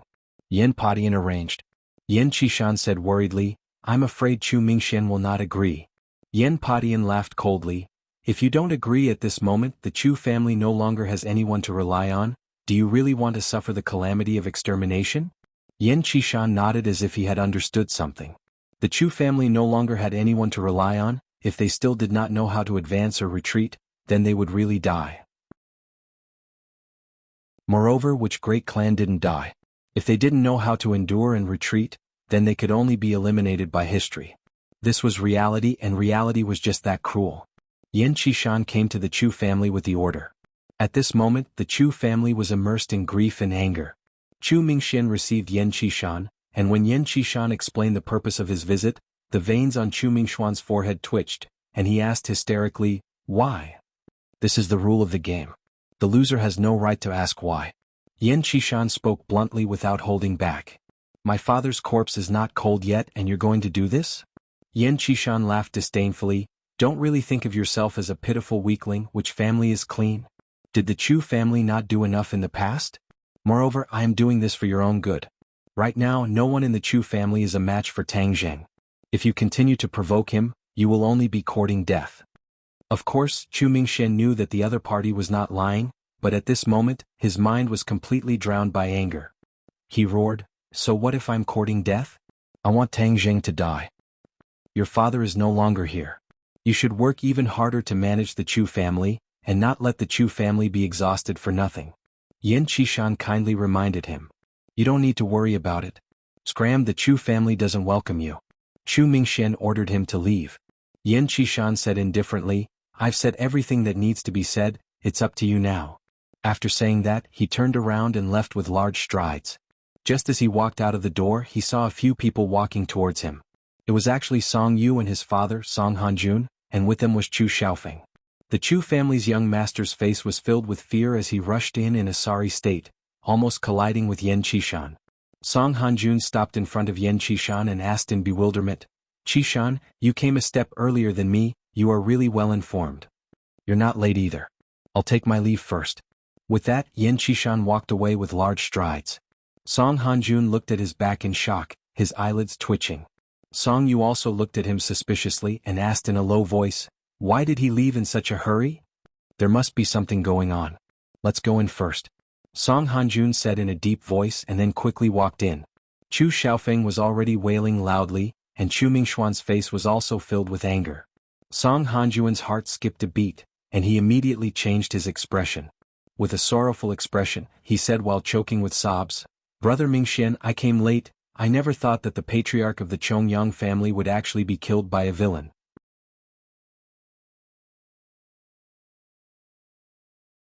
Chapter 463. Hearing that, Chu Mingxian cupped his hands and said, Thank you Hanjun for taking the time to come here. Unlike some people who saw that my father was in trouble, they came here to bully others. Song Hanjun's eyebrows twitched as if he had understood something. Could it be that Mingxian is talking about the Yan Qishan who just left? Chu Mingxian snorted angrily, other than him, who else can it be? Yan family really thinks that they are the number one in the capital, and do not put anyone else in their eyes at all. In the past, the Yan family was powerful, and the Chu family relied on the Yan family. Later on, because of what happened at the birthday banquet, the two families developed a grudge, and the estrangement grew larger and larger. This time, the Yan family's decision had finally caused the two families to fall out, and Chu Mingxian finally had nothing to worry about. Hearing that, Song Hanjun's heart trembled. He did not understand why the Yan family would make such a decision. Right now should be the best time to rope in the Chu family or even annex the Chu family, but the Yan family did the opposite. Song Hanjun could not figure it out for the time being, but this did not stop him from being overjoyed. Since the Yan family had given up on this fat meat, the Song family had no reason to refuse. In these past few years, the Song family had worked hard and looked harmless, but in fact they were secretly accumulating power, and their strength had already increased by a leap. If they could take advantage of this opportunity to annex the Chu family, it would be like adding wings to a tiger, and they could even stand on equal footing with the Yan family. Tianqing Song family, I really came to the right place this time. Song Hanjun was secretly happy in his heart, but he put on an expression of righteous indignation and shouted angrily, "How preposterous! We are all great families in the capital, so we should be on the same side. Yen family actually took advantage of this opportunity to bully others. It is truly despicable. Not only is the Yen family bullying others, they are also supporting that brat Tang Jing. Who is that brat? He is a cultivator. I think the Yen family is preparing to become enemies with all the warriors in the world." Chu Mingxian gritted his teeth and said. Song Hanjuan's eyes became brighter and brighter. He thought to himself, could it be that Yen Padian has gone senile? They actually stood on the side of the Xiuzha on such a major issue. This was seeking their own destruction. If it weren't for the inappropriate occasion, Song Hanjun really wanted to look up to the sky and laugh 3 times. If this wasn't the heavens helping the Song family, then what was? Song Yu, on the other hand, was not so excited. Instead, she frowned and looked at her father, deep in thought. Mingxian, the Yen family is so perverse. It will definitely arouse public anger.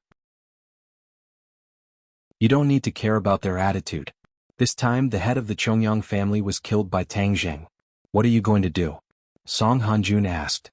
Revenge, a debt of blood must be paid in blood. We must kill that brat Tang Zheng. Chu Mingxian said resolutely. Chu Xiaofeng abruptly raised his head. With a ferocious expression he clamored, we must kill him. Tang Zheng was his nightmare and he could not get rid of it. Last time he teamed up with Song Yu to trap Tang Zheng, and was prepared to let him die in the martial arts assembly, but it did not work. He did not expect that the pillar of the Chu family would fall into Tang Zheng's hands this time. However, Chu Xiaofeng was not at home earlier, and was with Song Yu, so he did not personally witness the battle just now. He suddenly came to a realization and asked, what kind of strength does Tang Zheng have? How can he be a match for grandfather? Cultivators have many despicable and dirty methods. The old man only lost his life after falling into his scheme. Chu Mingxian said hatefully but did not tell the truth. Regarding the specific details of the battle, Chu Mingxian had already issued a gag order, and no one present was allowed to mention it to outsiders. Therefore the others only knew that Chu Chongyang had died at the hands of Tang Zheng, but they did not know the details. In fact, many people did not believe that Tang Zheng had killed Chu Chongyang with his true abilities, and that he must have relied on some kind of scheme of a cultivator to succeed. Although they were afraid of Tang Zheng's methods, no one would compare Tang Zheng's cultivation to a great master. At least, that was what Song Hanjun thought in his heart. Then there's no time to lose. Mingxian should take advantage of the opportunity to pursue and kill him, and use that brat's head as a sacrifice to the Chongyang family patriarch. Song Hanjun instigated. Chu Mingxian blinked his eyes as if he was moved. He wanted to take advantage of the opportunity to chase after him. Moreover, Tang Zheng was injured and could not move, so this was the best opportunity. However, he was not Qin Baishan's opponent for the time being, so he would not be able to gain any benefits from it. Song Hanjun saw through the clues and asked, Mingxian, could it be that there is something that is hard to say? Chu Mingxian already understood that without the help of the Yen family, he should get closer to the big tree that was the Song family. He might as well not hide it anymore and said with righteous indignation, to be honest, ever since I was injured at Yen Potion's birthday banquet, I have yet to recover, and right now Tang Zheng is under Qin Baishan's protection, so I can't kill him. Qin Badian. Song Hanjun frowned. He actually got involved. He really doesn't know what's good for him. For Qin Badian to be able to gain a foothold in the capital, he naturally had his own abilities. However, his strength was still lacking compared to the few great clans, and when any clan wanted to completely destroy him, they would still have to pay a certain price. Therefore he had survived between the cracks of the few great clans. Although it was difficult, it could still be considered a type of ability.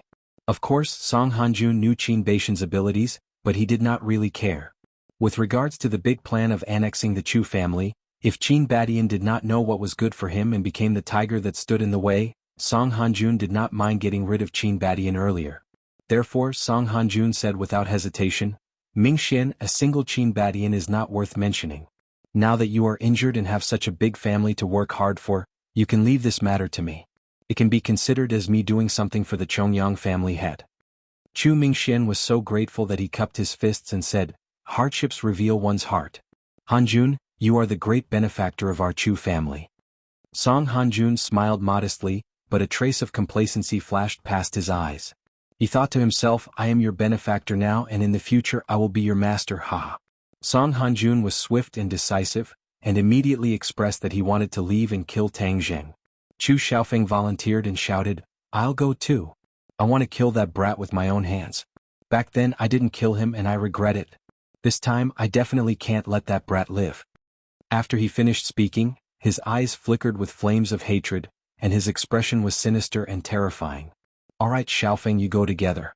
When the time comes I'll let you personally end that brat. Song Hanjun patted Chu Xiaofeng's shoulder and said cordially. Chu Mingxian did not object, and the three of them left the Chu family together. Song Hanjun and his son sat in their own car, and seeing that there were no outsiders, Song Yu finally could not hold it in and asked the question that had been stuck in her heart for a long time. Dad, the Yen family is not an idiot. Why are they so abnormal this time to actually help Tang Jing unexpectedly? Song Hanjun laughed unconcernedly. Yen Padian is muddle-headed. He really thinks that no one in the capital can control him, so he is becoming more and more unbridled. I don't think so. Yen Padian has been cautious for so many years, otherwise he wouldn't have the strength of the Yen family today. The Yen family has always had a close relationship with the Li Palace. Could it be that they received the instructions of the Li Palace? Song Yu guessed. Song Hanjun was shocked. Coincidentally, the car bumped and almost hit the back of the chair in front of him, scaring the driver so much that his heart jumped. You're saying that the Li Palace instructed the Yen family to rope in Tangjing? Song Hanjun asked in bewilderment. That's also my guess. Song Yu said uncertainly. Song Hanjuan's expression became even more serious. He could not make up his mind and said, I'll ask the old man first. He immediately dialed Song Jianan's number. After hearing his analysis, the other party said disdainfully, Do you think that the Li Palace will protect a cultivator? Ridiculous. Although the Li Palace was not like the martial sect who chased after cultivators with no regard for their lives, they were not friends with cultivators either. The martial sect viewed cultivators as a thorn in their side, and the Li Palace would definitely not go against the martial sect on this point. Moreover, I can guess that the Azure Dragon Hall will definitely stand on the side of the martial sect when it comes to cultivators. Hearing the other party's confident words, Song Hanjun and Song Yu's expressions changed slightly. Song Yu asked, Grandfather, both the Li Palace and the martial sect have people walking in the world. Why has the Azure Dragon Hall only heard of their names and never seen them? The Azure Dragon Hall has always been a legend. Not to mention you, even I have never seen anyone from the Azure Dragon Hall. Song Jianan laughed. Song Hanjun and Song Yu looked at each other and thought at the same time. If that was the case, then the Azure Dragon Hall had always existed in legends, and no one had ever seen its members. Could it be that this was a fabricated organization? Hearing the silence of the two, Song Jianan chuckled as if he had guessed their thoughts and said, The Azure Dragon Hall really exists, but its strength is unfathomable. It is said that even if the Li Palace and the martial sect were to work together, they would still not be a match for the Azure Dragon Hall. What, so powerful? The two of them turned pale with fright. In their eyes, the Li Palace and the martial sect were already existences that could not be fought against. This Azure Dragon Hall was actually even more powerful than these two organizations combined. Although the Azure Dragon Hall does not appear in this world, how can the matters of this world escape its eyes? Therefore, you don't have to worry, the Li Palace will not instruct the Yen family to rope in Tangjing. This is definitely Yen Potion's opportunistic method, but this method would cause the Yen family to suffer a calamity. Haha, the heavens are helping me. This capital is bound to be dominated by my Song family. Song Jianan laughed wildly with pride. Song Hanjun and Song Yu heaved a sigh of relief at the same time. The bit of doubt in Song Yu's heart also disappeared into thin air, and instead, a kind of excitement and pleasure gradually assaulted her heart.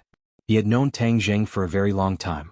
Back then, when he first met Tang Zheng at the ordinary balance courtyard, he could still have a high and mighty attitude.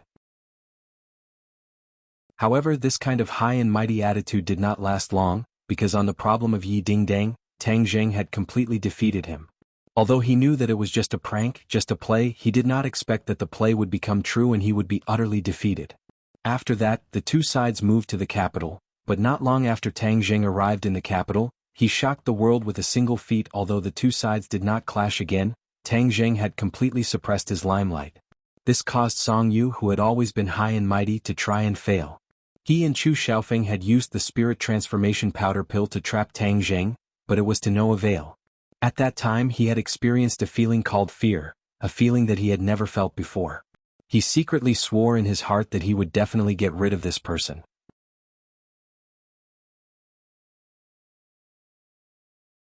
Chapter 464. As night fell, Tang Jing lay alone on his bed, looking out the window at the sky. The sky was very dark and the haze was very thick. It seemed like it was going to rain, washing away the haze that made it difficult to breathe. Tang Jing stayed at Qin Beishan's house to recuperate. His limbs had already regained the ability to move, but his internal energy had not yet recovered. He could be considered to be powerless. His body was empty and his qi was as weak as a wisp of smoke. A martial scholar is really not that easy to kill. I almost lost my life. He sighed inwardly. Are you asleep? A weak voice came from next door. This was Yi Dingdong's voice. She had stubbornly stayed and turned off her phone, not letting anyone in the house find her. I'm asleep, Tang Jing said. You're still promising me after sleeping. Heng, you never say a proper word all day. Yi Dingdang ridiculed. Yes, that's my temper. It seems like I won't be able to change it in this lifetime. It's not too late for you to regret leaving. I said that I would protect you. How could I leave? Heng, no matter who it is, I'll kill one if one comes, I'll kill two if two come. Yi Dingdang said righteously. Tang Jing's lips curled into a smile. To have such a close female friend was undoubtedly one of life's greatest blessings. He did not know what he had done to deserve this. Go to sleep. You're a good student, so you can't skip class like me, Tang Jing advised. I won't leave until you're well. It's almost time for the final exams. I'm not afraid. Don't think that you're the only smart one. I'm not stupid either, Yi Dingdang said proudly. Then let's have a bet on whose final exam score is higher. Yi Dingdang angrily said, I won't bet with you. I've bet with you so many times before and lost every time. I won't be fooled again. Thinking about their previous bet, the two of them could not help but smile. A loud noise rang out. It was particularly sudden and ear-piercing in the silent night. Tang Jing immediately sat up and exclaimed, Something's wrong. The door was suddenly pushed open and a graceful figure stood in front of Tang Jing to protect him. Yi Dingdang cautiously said, Someone broke in. I heard it. It's in the front yard. Tang Jing said with a solemn expression, It's not even night yet and you can't wait to kill me already? Don't worry, I'm here. Yi Dingdang patted her chest and said fearlessly. Tang Jing smiled knowingly. Then I'll leave my life in your hands. Yi Dingdang heard this and her eyes widened. Her confidence soared as she excitedly said, Don't worry, with this heroine here, I won't let anyone take advantage of you. Tang Jing smiled as he looked at her. He found that he seemed to have returned to the time when he was ordinary balance. Ever since he came to Beijing, there were too many strong local tyrants. Yi Dingdang also seemed to be a lot more reserved. But at this moment, her confidence made people's eyes light up. Although this kind of confidence was a bit overestimating one's abilities, Tang Jing felt that he liked it very much. A warm current flowed through his body. Not long after, there was the sound of fierce fighting in the front yard. Just by listening to the sound, one could tell how dangerous this battle was. It's an expert. Tang Jing's expression became serious. How high of an expert? Yi Dingdang asked in confusion. An expert higher than you. Yi Dingdang's face revealed a difficult expression.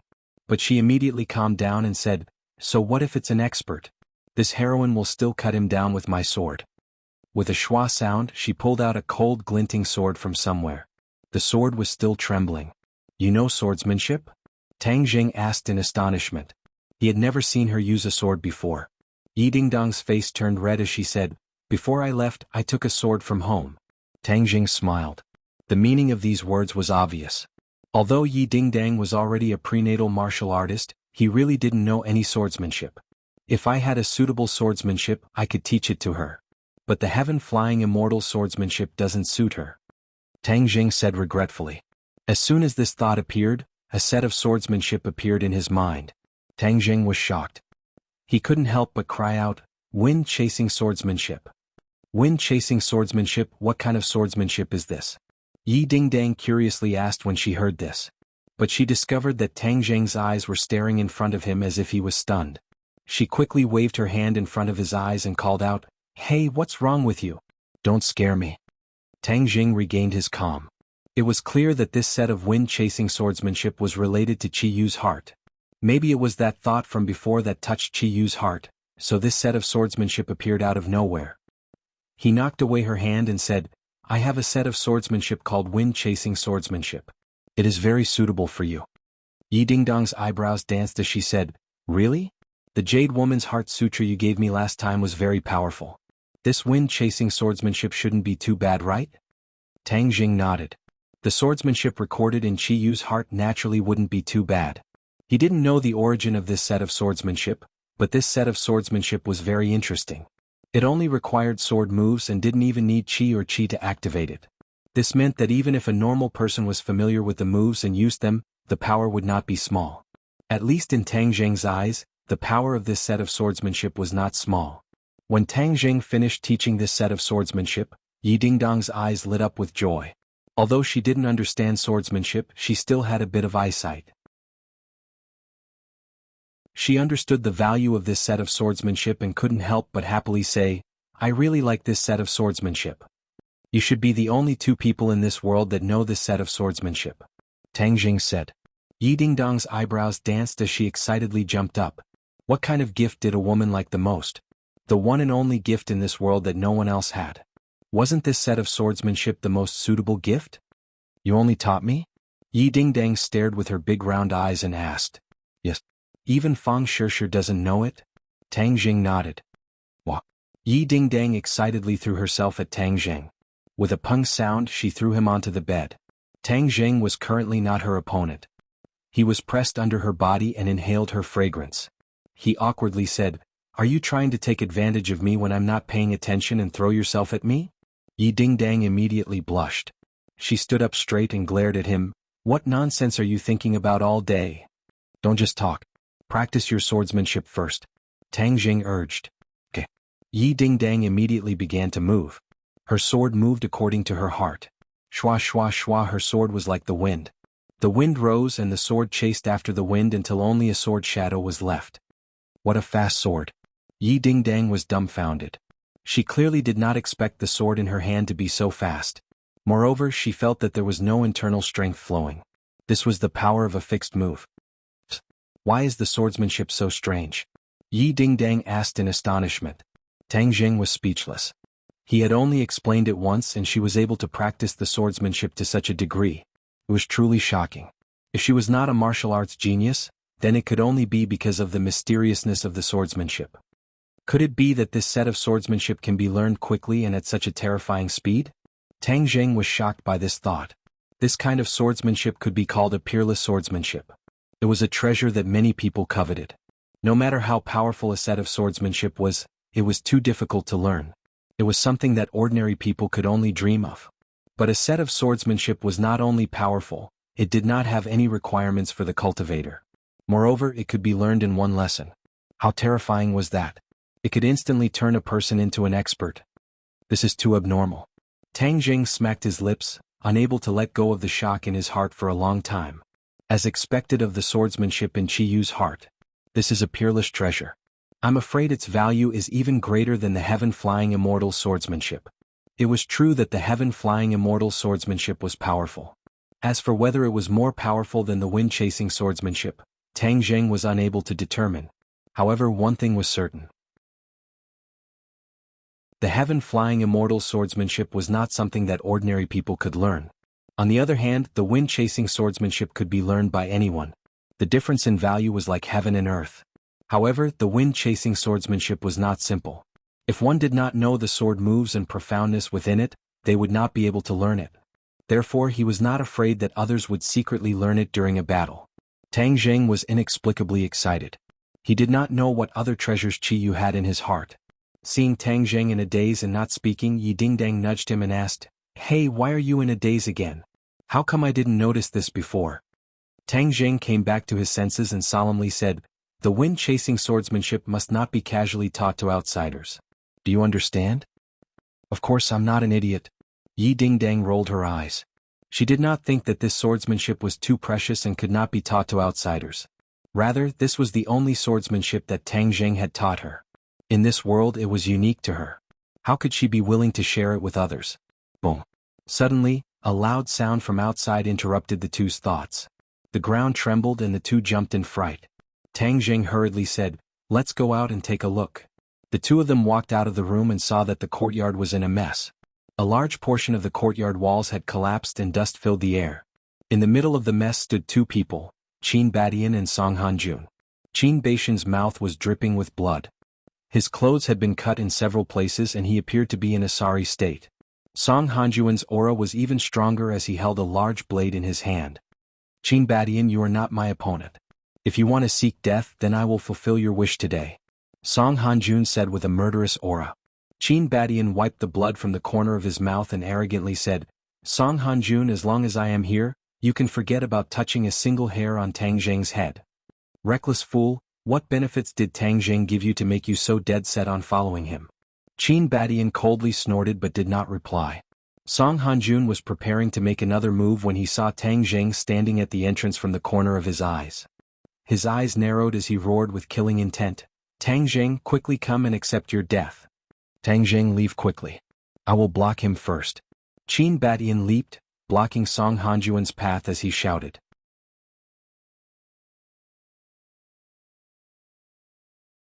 Chapter 465. Song Hanjun made a feint and dodged Qin Badian's attack as the cold glint of the blade in his hand shot towards Tang Zheng. Qin Badian turned pale with fright as he hurriedly shouted for him to stop, but it was already too late. Song Hanjuan's move was a killing move, and if it hit Tang Zheng, even if he didn't die, he would be heavily injured. Song Hanjun was determined to win. With Tang Zheng's current physique, there was no way for him to dodge and he could only watch as the large blade slashed towards him. Shwa! A ray of sword light rose from his side and met the blade of the saber. It was fast and accurate and tapped on the body of the saber. A burst of skillful power suddenly erupted, and the saber was deflected to the side, missing the target. Song Hanjun was shocked as he didn't expect that this sure-kill attack would actually miss because of Yi Dingdong's obstruction. Qin Badian rejoiced as he leapt in front of Tang Zheng to protect him, glaring at Song Hanjun like a tiger eyeing its prey. Song Hanjun ignored him as he stared at Yi Dingdang and said, Yi Dingdang, could it be that you also want to be my enemy and the Song family's enemy? Yi Dingdang proudly said, you want to kill Tang Zheng, so that means you are my enemy and I am your enemy. Heng, don't think that just because you are Yi Tianlei's daughter that I won't dare to touch you. Yi Tianlei is only a first-grade Xiantian realm cultivator and is weak by himself. Even if I hurt you, he can't do anything to me. Song Hanjun said confidently as he obviously didn't put Yi Tianlei in his eyes. Although Yi Tianlei was one of the top two in the Ye family, compared to the other second-generation disciples, his strength was the weakest, so Song Hanjun didn't think much of him. Then let's give it a try. Let's see if the sword in my hand is weak. Yi Dingdang bit her lip and refused to back down. At this time, Song Yu and Chu Xiaofeng also rushed in from the outside.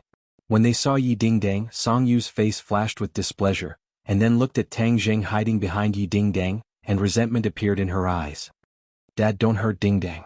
Our target is Tang Zheng, Song Yu advised. Song Hanjun looked at his son meaningfully and said, I cannot hurt her, but she must immediately scram away from me, otherwise the blade in my hand will not recognize her. Song Yu hurriedly advised, Dingdang, come over here quickly. Tang Zheng is a cultivator, not a kind person. He's not like us. Don't be fooled by him. Yi Dingdang didn't appreciate it at all and coldly said, kind people? I think you're not kind people. If you want to stand up for the Song family, then you must first defeat the sword in my hand. You don't know the immensity of heaven and earth. Song Hanjun said disdainfully. Seeing that he was about to attack, Song Yu advised again, Dingdang, you've been deceived by Tang Zheng. He's our public enemy. There's no benefit in being with him. There's no benefit in being with you. Besides, Song Yu, I have nothing to do with you. I don't need you to persuade me. Yi Dingdang didn't appreciate it at all. She was already annoyed with the other party, so at this moment she naturally didn't have a good expression. Chu Xiaofeng coldly watched from the sidelines. His face was filled with resentment. He coldly snorted and said, Young Master Song really has tender feelings for the fairer sex. What's the use of having this kind of blind and stupid woman? It's better to kill them both. Song Yu was extremely disappointed. At the beginning he had an indifferent attitude towards Yi Dingdang. But after his repeated failures, his interest towards Yi Dingdang grew. In the end, he made up his mind to take her for himself. But it seemed that this goal would be extremely difficult to achieve. Song Hanjun saw his son's expression and murderously said, Yi Dingdang, since you don't know what's good for you, then don't blame me for being impolite. How many moves do you think you can take from me? Yi Dingdang raised her head and jokingly asked, Then how many moves do you think you can take to defeat me? Ah, you still want to use a few moves? Good, you really won't shed tears until you see the coffin. Then I'll help you. Within 10 moves you will definitely fall. I want you to watch with your own eyes as Tang Jing dies in front of you. Song Hanjun wildly laughed. Then let's make a bet. Yi Dingdang said. Bet? Bet on what? Bet that you won't be able to take me down within 10 moves. Song Hanjun was stunned for a moment, then immediately began to laugh loudly. This was truly the biggest joke in the world. Yi Dingdang was a Hotian realm martial artist and Song Hanjun was indeed a Xiantian realm martial artist. There was an insurmountable chasm between the two. This was a principle that any martial artist would understand. That was why Song Hanjun was so confident. In fact, in his opinion, he would be able to defeat Yi Dingdang within 5 moves. Saying that he would be able to defeat her within 10 moves was already giving him face. The others looked at Yi Dingdang in disbelief. Qin Badian hurriedly stopped her. Miss Yi, you must not let your guard down. With me here, it won't be easy for him to kill Tang Jing. Yi Dingdang glanced at him. Qin Baishan's body was already covered in wounds. It was obvious that he was not Song Hanjuan's opponent. If the two of them continued to fight, then Qin Badian might even lose his life. This point was obvious to anyone with eyes, but Qin Badian still did not hesitate. This kind of spirit was worthy of respect. Tang Jing's heart trembled as he persuaded, Mr. Qin, you have already done so much for me. There is no need to throw your life away. If I really am destined to die, then I have nothing to say. Qin Badian retorted, No, I said that I will protect you, so I will definitely protect you. Qin Badian may not be a powerful character, but my words are like nails. Haha, Qin Badian, you really have a backbone and are loyal to your friends. After I take care of Tang Jing, I will naturally take care of you. Don't think that you are a big shot. The reason why you can stand firm in the capital is because we can't be bothered to take care of you. If we really wanted to take care of you, we could easily crush you to death. Song Hanjun said with disdain. Come then. Qin Badian stepped forward. Yi Dingdang hurriedly stopped him. Song Hanjun, don't change the topic. I bet that you won't be able to defeat me within 10 moves. Do you dare to bet with me? You can't be feeling guilty, right? So the Song family is only SOSO? Song Hanjuan's eyebrows twitched. What do I not dare to bet with you?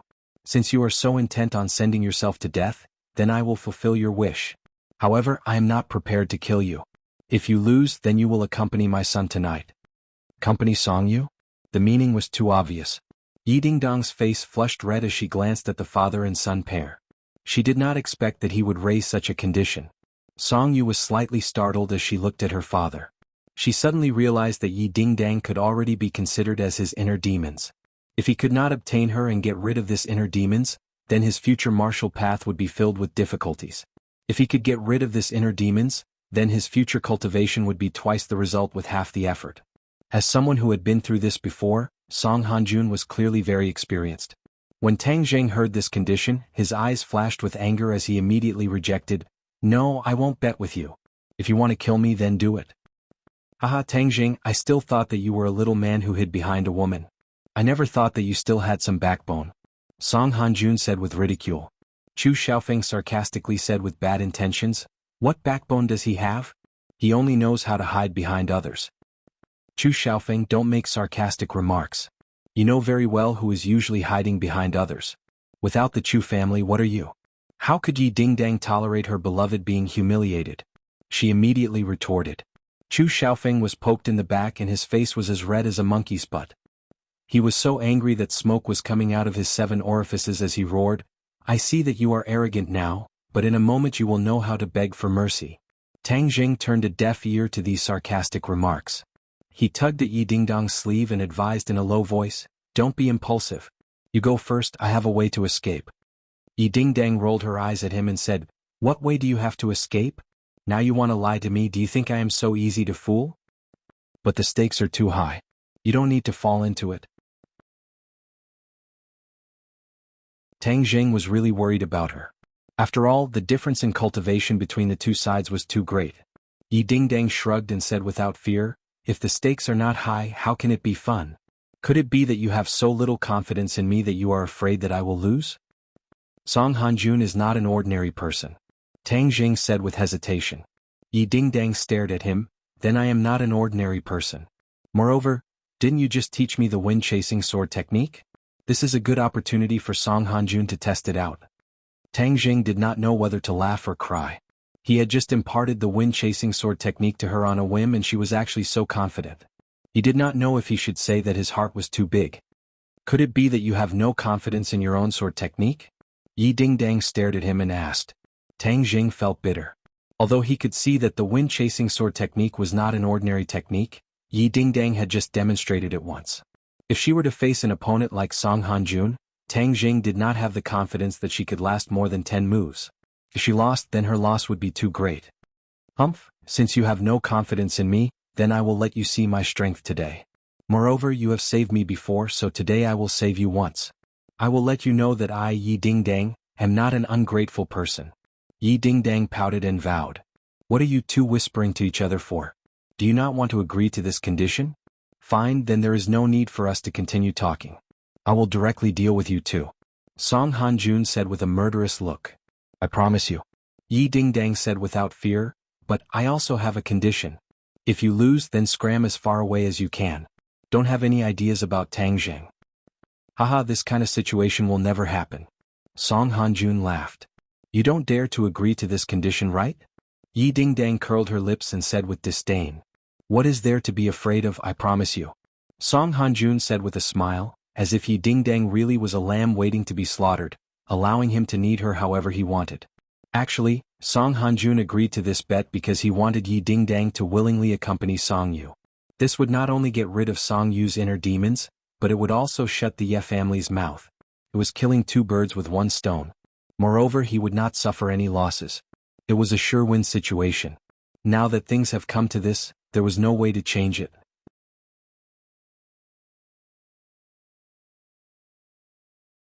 Chapter 466. Tang Jing was at his wit's end and Qin Badian was powerless to stop him, so he anxiously said, Tang Jing, what do we do now? If Miss Yi loses, that would be terrible. Tang Jing wanted to shout to stop him, but it was of no use. Moreover, this would only distract Yi Dingdang, so the only thing he could do now was to hope for a miracle to happen. Will there be a miracle? The blade light was like a waterfall, as if silver from the 9 heavens was pouring down in torrents, drawing out a streak of white light as it struck towards Yi Dingdang's head like lightning. Dang! A metallic sound rang out. Yi Dingdang's sword had appeared out of nowhere and blocked the opponent's large blade, causing sparks to fly. Song Hanjun frowned slightly. The blade retracted like a spring, but the blade did not retract too much, and then attacked again with the force of a thunderbolt. Between retracting and attacking, it was extremely fast. Yi Dingdang clenched her teeth, her delicate cheeks flushed red, but there was no fear in her eyes, only determination. Shwa! Her long sword turned around, narrowly blocking the large blade. The angle was extremely crafty and it came and went like a ghost. 2 moves. Yi Dingdang finally blurted out 3 words, while Song Hanjuan's face darkened, as black as the sky before the storm. What's going on? Such crafty moves were blocked by this little girl. Humph, who knows what that old fox Yi Xuanji taught her, to have such a miraculous effect. However, her strength is still too weak. Wanting to last 10 moves, dream on.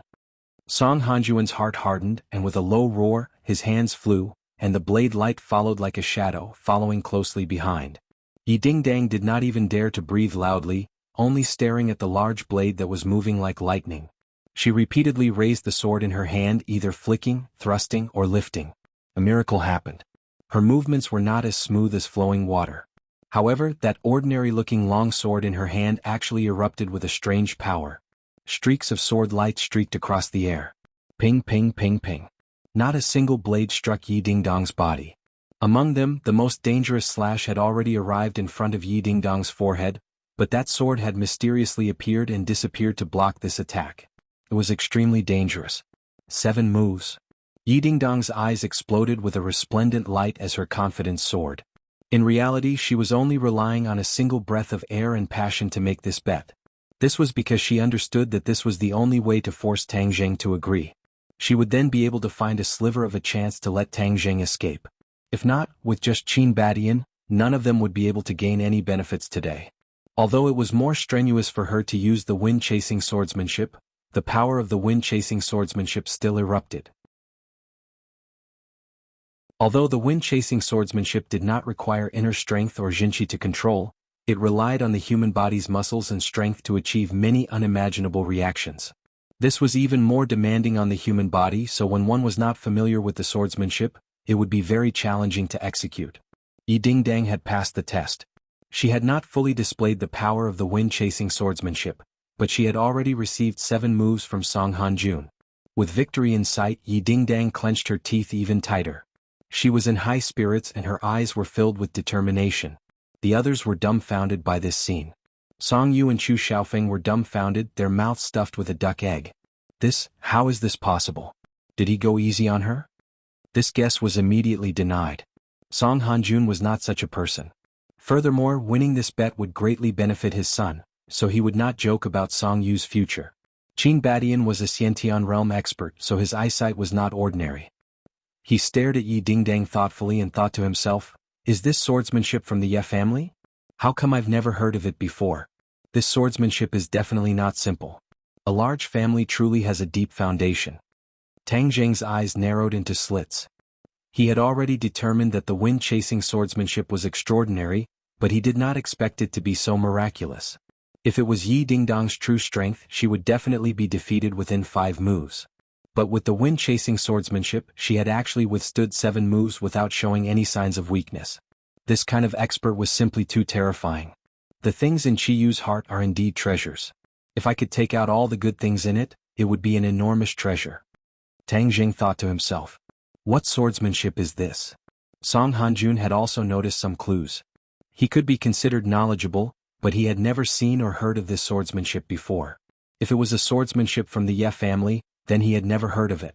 If the Ye family had such a powerful swordsmanship, then everyone would have known about it. Wind-chasing swordsmanship. Yi Dingdang's face flashed with pride as the corners of her lips curled up. Wind-chasing swordsmanship? Song Hanjun was certain that he had never heard of this name before. Who taught you? Yi Dingdang's brows jumped as she disdainfully said, Why should I tell you? Song Hanjun flew into a rage. Since you still want to show off, then I won't be polite. Who told you to be polite? Yi Dingdang retorted. Was Song Hanjun being polite? Of course not. He wished that he could defeat Yi Dingdang in one move. That way he would truly be mighty.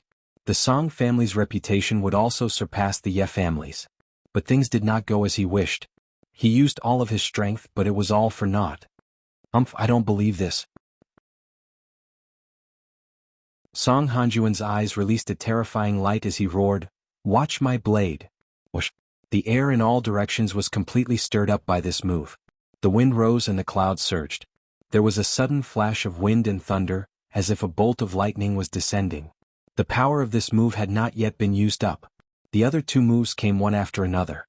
The power of these 3 moves overlapped as they attacked Yi Dingdang with a force that could topple mountains and overturn seas. Yi Dingdang's face was a bit pale, but she did not retreat an inch. Relying on the 3-foot-long sword in her hand, she continuously attacked. Every move was fast, ruthless, and accurate. Dang dang dang.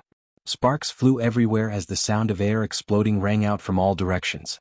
The stones embedded in the ground broke free from the bindings of the earth and flew up into the air, sending sand and stones flying. Yi Dingdang was in the center of the storm, but she did not move at all. She was like a sea-stabilizing needle. Move after move, her tension and relaxation were measured. She had the demeanor of an expert. Spitting out a mouthful of blood, Yi Dingdang's face became deathly pale. But her legs seemed to have grown roots as they pierced into the ground and did not move an inch. Everything returned to calmness. Yi Dingdang's mouth gradually rippled. She had succeeded. A miracle had really happened. In a situation that everyone thought was impossible, she had actually withstood 10 moves. Tang Jing had been saved. You lost. Her red lips slightly opened as Yi Dingdang faintly spat out these 3 words. She let out a sigh of relief in her heart as she revealed a relieved expression. Song Hanjuan's eyes widened in anger as he roared in disbelief, Impossible! The impossible had become possible. This was a miracle. Yi Dingdang had created a miracle.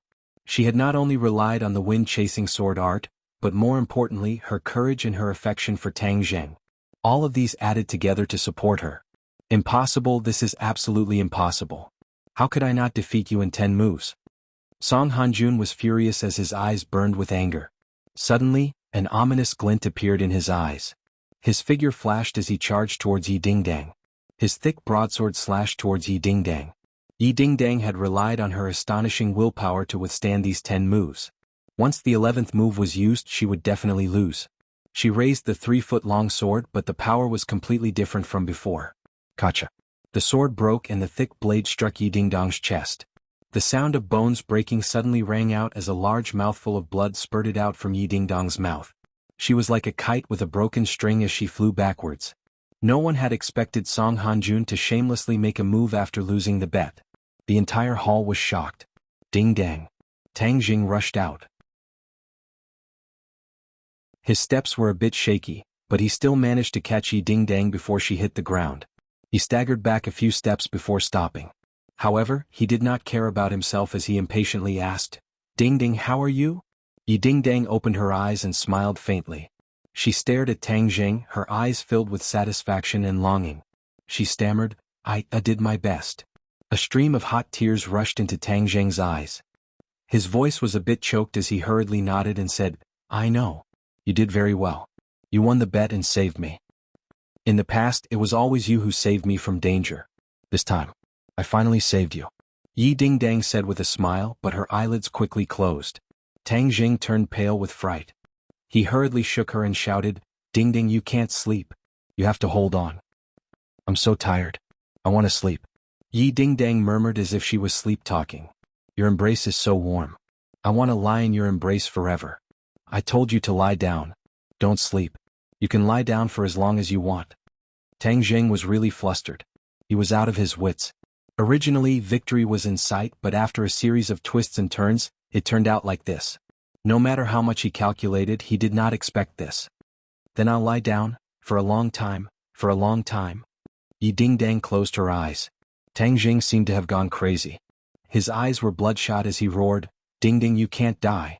You haven't beaten me yet. Didn't we make a bet?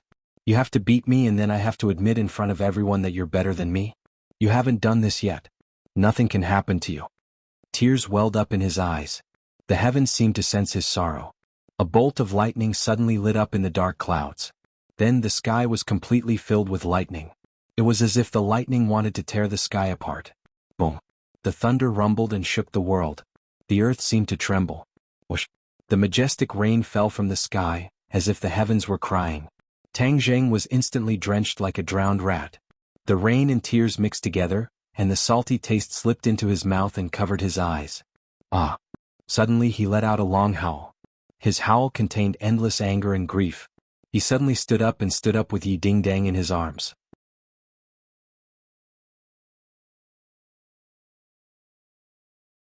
Chapter 467. When Song Hanjun saw the expression in Tang Jing's eyes, his heart pounded wildly as a sense of fear welled up in his heart. How can this be? How can I be afraid of him? Right now, he's just an ant waiting for me to trample on. How can I be afraid of him? Song Hanjun hurriedly consoled himself. But his heart was still unsettled. This won't do. If anything happens to Yi Dingdang, Tang Jing will definitely seek revenge on me. This is too troublesome. Since I've already injured Yi Dingdang, then I'll go all the way and kill everyone here. That way no one will know about this matter. Song Hanjun gnashed his teeth as he thought to himself. Tang Jing glared at Song Hanjun, his eyes spitting fire. Song Hanjun, you're too despicable. You've clearly lost the bet, but you still want to act. I swear I won't let you off. If anything happens to Dingdang, I'll definitely use your life as a sacrifice to Dingdang. When Song Hanjun heard this, the killing intent in his eyes grew even more intense. Qin Badian also regained his senses as he roared with deep hatred, Song Hanjun, to think that you're a member of the Song family. You can't even afford to lose and even despicably deal with a member of the younger generation. Truly despicable. Everyone under the heavens will look down on you. Song Hanjun's face turned ashen. Nonsense. Who I am is not for you to judge. Chu Xiaofeng was originally overjoyed when he saw Yi Dingdang win the bet. But in the blink of an eye, Song Hanjun actually added another move in his rage, causing the situation to change completely. This change was definitely beneficial to him. Thus he couldn't wait to say, Uncle Song, these people deserve to die. Keep up the good work and kill them all. This is the best solution. Song Ming glanced at Yi Dingdang, who was in Tang Jing's embrace, and hurriedly said, Father, Xiaofeng's words are reasonable. Letting them go is the same as letting the tiger return to the mountain. There will be great trouble. Tang Jing turned a deaf ear to their words and carried Yi Dingdang out of the room. Yi Dingdang was completely unconscious and needed immediate treatment. When Tang Jing passed by Song Hanjun, killing intent burst out from Song Hanjun's eyes. With a flip of his hand, a saber light flashed and directly attacked Tang Zheng's vital points. Obviously, Song Hanjun had made up his mind to go back on his word and not abide by the terms of the bet. He was going to kill Tang Zheng without hesitation. Despicable. Stop. Upon seeing this, Qin Badian was enraged. Like a ferocious tiger, his hands formed into claws as he pounced towards Song Hanjun. However, he was still some distance away from Song Hanjun, so there was no way he could save Tang Zheng. Tang Zheng was seriously injured and had no way to circulate his true qi to resist. However, he did not dodge as he carried Yi Dingdang. Instead, he acted as if he did not see it and walked away with large strides. Seeing that the saber was about to cleave his head into two, Song Hanjuan's face revealed a pleased expression. Song Yu and Chu Xiaofeng also revealed relieved expressions. However, when Song Yu looked at Yi Dingdang in Tang Zheng's arms, she still felt a little pity. She thought to herself, Yi Dingdang is so dead set on following Tang Zheng, how could she not know that her fate is already sealed? Now that she was about to die, it was her choice and her fate. Tang Zheng faced the saber head on, but the tip of his foot lightly hooked onto the ground. A bright light suddenly flew up from the ground and blocked the saber. A hand firmly grasped the hilt of the sword. This was a broken sword, only half of the sword was left. This was Yi Dingdang's sword, but it was broken by Song Hanjun. However, the broken sword was still powerful. In Tang Zheng's hand, a new wave of vitality burst forth. The broken sword stabbed out again and again, seemingly light and without any power. However, a series of sounds of Dingdong's saber and sword clashing rang out incessantly. Song Hanjuan's saber was unable to get any closer to Tang Zheng. Swish! Suddenly, another sword stabbed out. This time, it was actually aimed at Song Hanjuan's chest from below, as if it wanted to split open Song Hanjuan's stomach. Song Hanjun hurriedly used his saber to block, but at this moment Qin Badian finally arrived. A pair of claws fiercely clawed at Song Hanjuan's chest. Song Hanjun bent his body backwards, wanting to avoid both Qin Badian's claw and Tang Zheng's sword. Stab! The clothes on Song Hanjuan's chest were directly torn apart by Qin Badian's claw. However, Qin Badian's strength had already been exhausted, and he could only watch as his attack missed. Seeing that Tang Zheng's broken sword was also about to be exhausted, Song Hanjun heaved a sigh of relief. A disdainful smile appeared on his face. These two wanted to deal with him? Simply a fool's dream. If Tang Zheng's sword was a little longer, Song Hanjun would definitely have been pierced. However, the broken sword was already broken, and its power was greatly reduced. Song Ming and Chu Xiaofeng almost cheered. They understood that if Tang Zheng's attack missed, what awaited him would be Song Hanjuan's thunderous counterattack. Seeing that everything was already set in stone, some people were happy while others were sad. However, Tang Zheng definitely did not have these two emotions. In his heart, there was only a towering rage and surging killing intent. Suddenly, the broken sword that had already exhausted all its strength broke free from Tang Zheng's grasp and flew forward.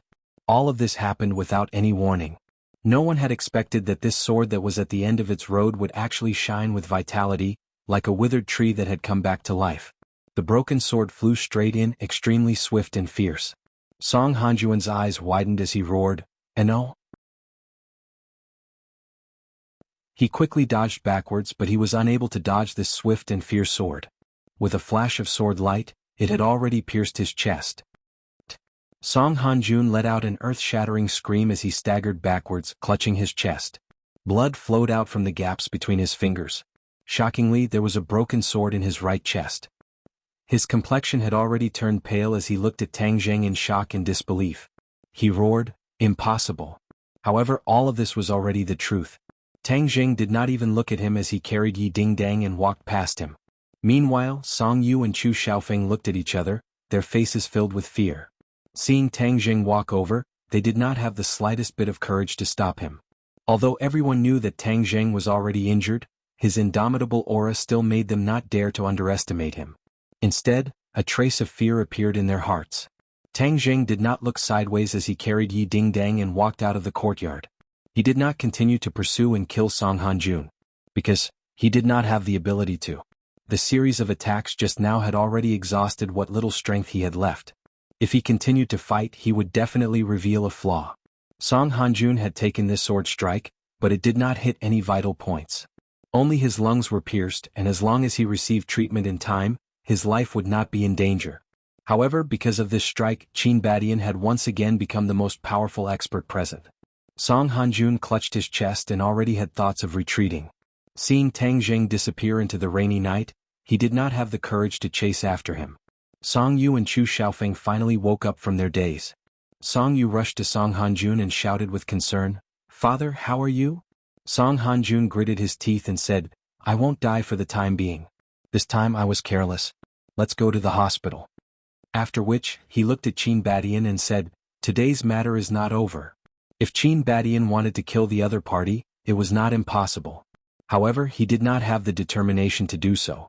Because he was not like Tang Zheng, he had too many misgivings. He knew that he was not a match for the Song family. Unless there was no other choice, he definitely did not want to meet them with weapons and completely block all paths. Song Hanjun and the other two also left. Qin Badian stood there in a daze, the scene from before still reverberating in his mind. Tang Zheng was covered in injuries, but he still managed to stab Song Hanjun. This was too inconceivable.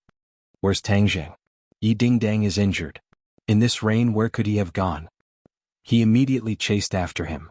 However, there was only a curtain of rain left in the world, and Tang Zheng's figure was nowhere to be seen. Where did Tang Zheng go? He hugged Yi Dingdang and began to run as if he had gone mad. He ran in the rain with the water blooming around his feet and the rain hitting his body over and over again. It was already the 12th lunar month of the winter. After being drenched by the rain, his body was bitterly cold. Fortunately, he and Yi Dingdang's physique was not bad. Otherwise, just this rain alone would have taken their lives. They finally arrived at the Ye family's courtyard house. Tang Zheng's heart was about to jump out of his throat. His legs had already lost all feeling. The distance of running wasn't long, but it wasn't short either. He was so tired that his bones were about to fall apart. When he knocked on the Ye family's door, he gave the servants of the Ye family a big fright. Tang Zheng was not a stranger and had been here many times before. The other party had already recognized him, and even recognized Yi Dingdang in his arms. "Quickly call for people to save Dingdang." Tang Zheng gasped for breath as he roared. The servants hurriedly led the two of them in. Someone had already gone to inform them. Not long later, a figure darted out from inside at lightning speed. "What happened to my daughter?" Feng Xinyang anxiously asked.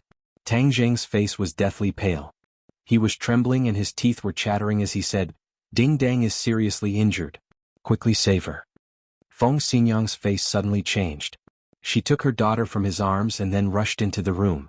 At this time Yi Tianlei also rushed out. When he saw the battered and exhausted Tang Zheng and his unconscious daughter, his face was also very ugly. Seeing that his wife had already carried his daughter to receive treatment, he hurriedly went in front of Tang Zheng and asked, "What happened?" Song Hanjun went back on his word. He didn't keep his word and injured Dingdang. Tang Zheng weakly said, "Song Hanjun." Yi Tianlei's eyes flashed with an ominous glint. He gritted his teeth hatefully. "This despicable person actually injured my daughter. I definitely won't let him off." "I already stabbed him," Tang Zheng said. "You injured him?" Yi Tianlei was shocked but immediately felt relieved. Chu Chongyang was defeated by Tang Zheng, so it was not impossible for Song Hanjun to be injured by Tang Zheng. But looking at Tang Zheng's weak appearance, Yi Tianlei asked, "How are you?" "I'm fine." As soon as his voice fell, Tang Zheng closed his eyes and softly fell down. He had exhausted all his strength and was physically and mentally exhausted. Finally he fell down. Yi Tianlei hurriedly supported him and shouted, "Tang Zheng, what happened to you?" Seeing that he did not respond, he hurriedly carried him and rushed into the room.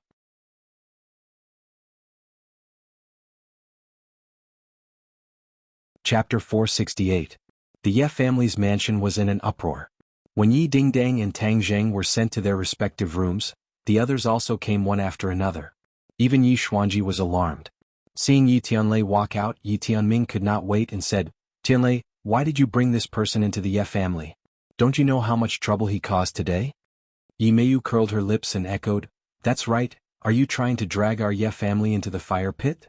Yi Tianlei's face darkened and he coldly snorted, "Could it be that I can just watch him die? Tang Zheng has nothing to do with the Ye family. What does his life and death have to do with the Ye family?" Yi Tianming argued. "You can do it, but I can't do such a thing," Yi Tianlei said angrily. Yi Xuanji's face darkened and he shouted, "Stop arguing. For an outsider, the two of you are arguing. What kind of scandal is this? Are we going to let outsiders laugh at our Ye family? The two brothers immediately fell silent. How is he? Yi Xuanji asked. Tang Jing is fine. He just fainted from exhaustion. He will be fine after resting for a while, Yi Tianlei said. Yi Xuanji nodded calmly.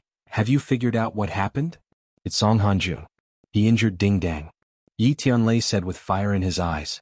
The Song family made a move. Yi Xuanji and Yi Tianming were shocked. They looked at each other. Obviously, they did not expect the Song family to act so quickly. Previously, when the news of Chu Chongyang's death came, Yi Xuanji also had the thought of dealing with Tang Jing. However, he suppressed this thought and prepared to wait and see. However, the Song family was obviously unwilling to be left behind and took the initiative to make a move. Even Song Hanjun couldn't succeed? This made the two of them even more suspicious. Song Hanjun is despicable and shameless. He took advantage of the situation but didn't gain any benefits. I heard that he was also injured by Tang Jing, Yi Tianlei said, venting his anger. Song Hanjun was injured? Yi Xuanji and Yi Tianming's hearts were fiercely shocked. The two of them said in shock, Tang Jing killed Chu Chongyang and still has the strength to deal with Song Hanjun. This is too unfathomable. The two of them actually felt somewhat fortunate. Fortunately, they hadn't been in a hurry to make a move. Otherwise they would have ended up like Song Hanjun. That would truly be a joke to others. Don't even mention that he didn't hurt Song Hanjun. Even if he didn't hurt him, Song Hanjun made a move on Ding Dang, so I definitely won't let this go, Yi Tianlei hatefully said. Tianlei, don't act rashly. This matter is very complicated and not as simple as it seems on the surface. Moreover, because of what happened today, the capital will become even more chaotic. At this moment, if you don't see the situation clearly and act rashly, there will only be benefits and no harm. Do you understand? Yi Xuanji warned. But Song Hanjun hurt Ding Dang, Yi Tianlei unwillingly said. Yi Xuanji said with a heavy face, Ding Dong's matter will naturally be settled in the future. There's no need to rush. Yi Tianming glanced into the room and saw that Tang Jing was lying on the bed unconscious. He had a bright idea and said, since the Song family has spent so much effort to deal with Tang Jing, and now that Tang Jing has fallen into our hands without any resistance, doesn't that mean we can use Tang Jing to make an issue out of it? No. Yi Tianlei decisively objected. Yi Tianming sneered, Tianlei, he has nothing to do with the Ye family. Is it necessary for you to protect him? In short, Tang Jing falling into our hands is definitely a good thing for us. Whether we hand him over to the Chu family or Wu Zong, it will be of great benefit to the Ye family. If he was handed over to the Chu family, then they would definitely rope in the Chu family. At this moment, the Chu family needed foreign aid the most, and the Ye family extended an olive branch. The Chu family would definitely bite this hook and not let go. Yi Xuanji raised his eyebrows and seemed to be quite moved. When Yi Tianlei saw this, he was shocked and advised, absolutely not, father. Tang Jing has been kind to the Ye family. Aren't we repaying kindness with enmity? Yi Ku, who had been silent, finally opened her mouth and asked curiously, Second uncle, you have always said that Tang Jing has been kind to the Ye family, but why have I never seen him do anything to the Ye family? This. Yi Tianlei looked at his father. The matter of the life-continuing pill was a secret. Only the people involved knew about it. Even Yi Tianming and the others did not know about it. Yi Xuanji understood Yi Tianlei's meaning and waved his hand, saying, don't talk about it. The Ye family and Tang Jing have nothing to do with each other. There is no grudge between them. His words had already cut off all ties with Tang Jing. As for the matter of the life-continuing pill, he had also forgotten about it. Yi Tianlei was very disappointed in his heart, but he did not dare to say anything. Tianlei, why are you still arguing here? Ding Dong's injuries are very serious. We are helpless. We must ask the senior king of medicine to come and treat her. Feng Xinyang rushed out from another room and shouted in exasperation. When Yi Tianlei heard this, he did not care about this issue and quickly rushed in. He found that Yi Dingdang had already changed into clean clothes, but her face was getting paler and paler. Her body was shivering and she was unconscious. She was on the verge of death. Father, you are familiar with the senior king of medicine. Do you know where he is now? Yi Tianlei asked anxiously. Yi Xuanji said, the king of medicine is still in the capital. During this time he has been staying in the palace to treat the leader's illness. I will contact him immediately. I'll go pick him up. Yi Tianlei did not give him any chance to explain. He impatiently rushed out and drove away. Yi Xuanji contacted the king of medicine and explained the situation. Then he told Feng Xinyang to take good care of Yi Dingdang and return to his room. Yi Tianming, Yi Ku and Yi Meiyu looked at each other in dismay. Suddenly Yi Meiyu pointed to Tang Zheng's room and said quietly, "Dad, this is a once-in-a-lifetime opportunity. Capture him and hand him over to either side." Yi Meiyu's feelings towards Tang Zheng were very complicated. At the beginning she did not look down on Tang Zheng at all, but after Tang Zheng shone a little bit, she even had the idea of trying to rope in Tang Zheng to be her own subject. However, Tang Zheng did not give her any face at all, causing her to return in failure. Of course, because of this, her hatred for Tang Zheng grew day by day. Ever since his identity as a cultivator was exposed, she had a high-sounding reason to deal with Tang Zheng. This was a rare opportunity, so how could she let it go so easily? Yika's expression changed and said, "But Grandpa hasn't said anything yet." Yi Meiyu curled her lips and said, "So what if Grandpa hasn't said anything? If we act first and report later, Grandpa will definitely have no objections. Right now, second uncle wants to protect Tang Zheng. Taking advantage of the fact that he is not at home, we will send Tang Zheng out without anyone noticing. When he comes back, everything will be over. What can he do to us? Moreover, I think Grandpa's attitude is also acquiescing, but because of second uncle's face he can't say it directly." Yi Tianming's expression changed. After a long while he finally gritted his teeth and said, "Okay, according to what Meiyu said, we will control Tang Zheng and send him out of the Ye family first. Then we will decide whether to send him to the Chu family or Wu Zong." Yi Meiyu was overjoyed and cheered with joy. She praised, "Father is wise, this is definitely one of the wisest decisions you have ever made." Gotcha. As soon as her voice fell, a bolt of lightning flashed across the night sky, illuminating the faces of the three people. Yi Tianming's heartstrings trembled, and he suddenly had a bad premonition. It seemed that this decision would cause a great disaster. He glanced at the dark clouds in the sky and muttered, "Why is the weather getting weirder and weirder? There is still thunder and lightning in the winter." He shook his head and drove away the messy thoughts in his heart and said, "Yi Ku, you go and do this matter. Be careful not to let outsiders know. As for Tianlei, when he comes back and asks, just say that you don't know. Just treat it as if Tang Zheng woke up and left by himself." "Yes, I understand, and I will tell the servants to directly say that Tang Zheng left by himself. There will definitely be no flaws." Since her father had made up his mind, Yi Ku would no longer object and strive to do this matter perfectly. Yi Tianming looked at Yi Ku approvingly. His son's mind was still very meticulous and he considered the problem thoroughly. He could be of great use in the future. Tang Zheng disappeared. He was put in the car by Yi Ku and disappeared in the rainy night. Not long after, Yi Tianlei returned with King of Medicine. King of Medicine immediately started treatment for Yi Dingdang. Yi Tianlei and Feng Xinyang anxiously waited outside the door and kept pacing back and forth. "How is the little handsome brother?" Suddenly Feng Xinyang asked casually. "He is lying in bed in a coma. I don't know if he woke up or not," Yi Tianlei said as he directly went to the room, but when he saw the empty room he was stunned for a moment, and immediately roared in anger, "Where is Tang Zheng?" The servant hurriedly ran over and said with trepidation, "He woke up by himself and then left." "Left? He was injured, why didn't you stop him?" Yi Tianlei asked. The servant panicked and said, "We don't dare." Yi Tianlei coldly snorted and knew that it was useless to investigate. He was just worried about where Tang Zheng had gone. It was raining heavily outside. What if he encountered an enemy? But at this time, going out to find him was like looking for a needle in a haystack. It was useless. Yi Dingdang was still receiving treatment, and he was also unable to do anything. Feng Xinyang saw her husband come back with a livid face. She quickly asked about Tang Zheng's situation, but was told that he had left on his own. Feng Xinyang immediately frowned and said in bewilderment, "Why would the little handsome brother leave without even saying goodbye? This isn't his style. Maybe he hates it here so he left without saying goodbye. The next time we meet him we will thank him together," Yi Tianlei said. Feng Xinyang's heart was in a mess. Her heart was worried about her daughter, and she really did not have any extra thoughts to carefully figure it out. This storm was the heaviest winter rain in the capital in 20 years. The city's filth was washed away, and many conspiracies were hidden in the rain. A car stopped in a quiet place. Yi Ku held the phone and sat in the driver's seat. Her face was dignified and said, "Father, you mean to inform Chu family and Wu Zong about Tang Zheng's news? Make 2 deals? Yes, anyway they want to get rid of Tang Zheng quickly. In this case give this good news to them. 1 business to earn 2 benefits, maximize the benefits, and let them take Tang Zheng's little life together. Yi Tianming said. Sure enough, he is an old fox. He is so smart. Yi Ke's heart was secretly convinced. This move is still good. You wait in place and don't move. They will come to you. Yi Tianming warned.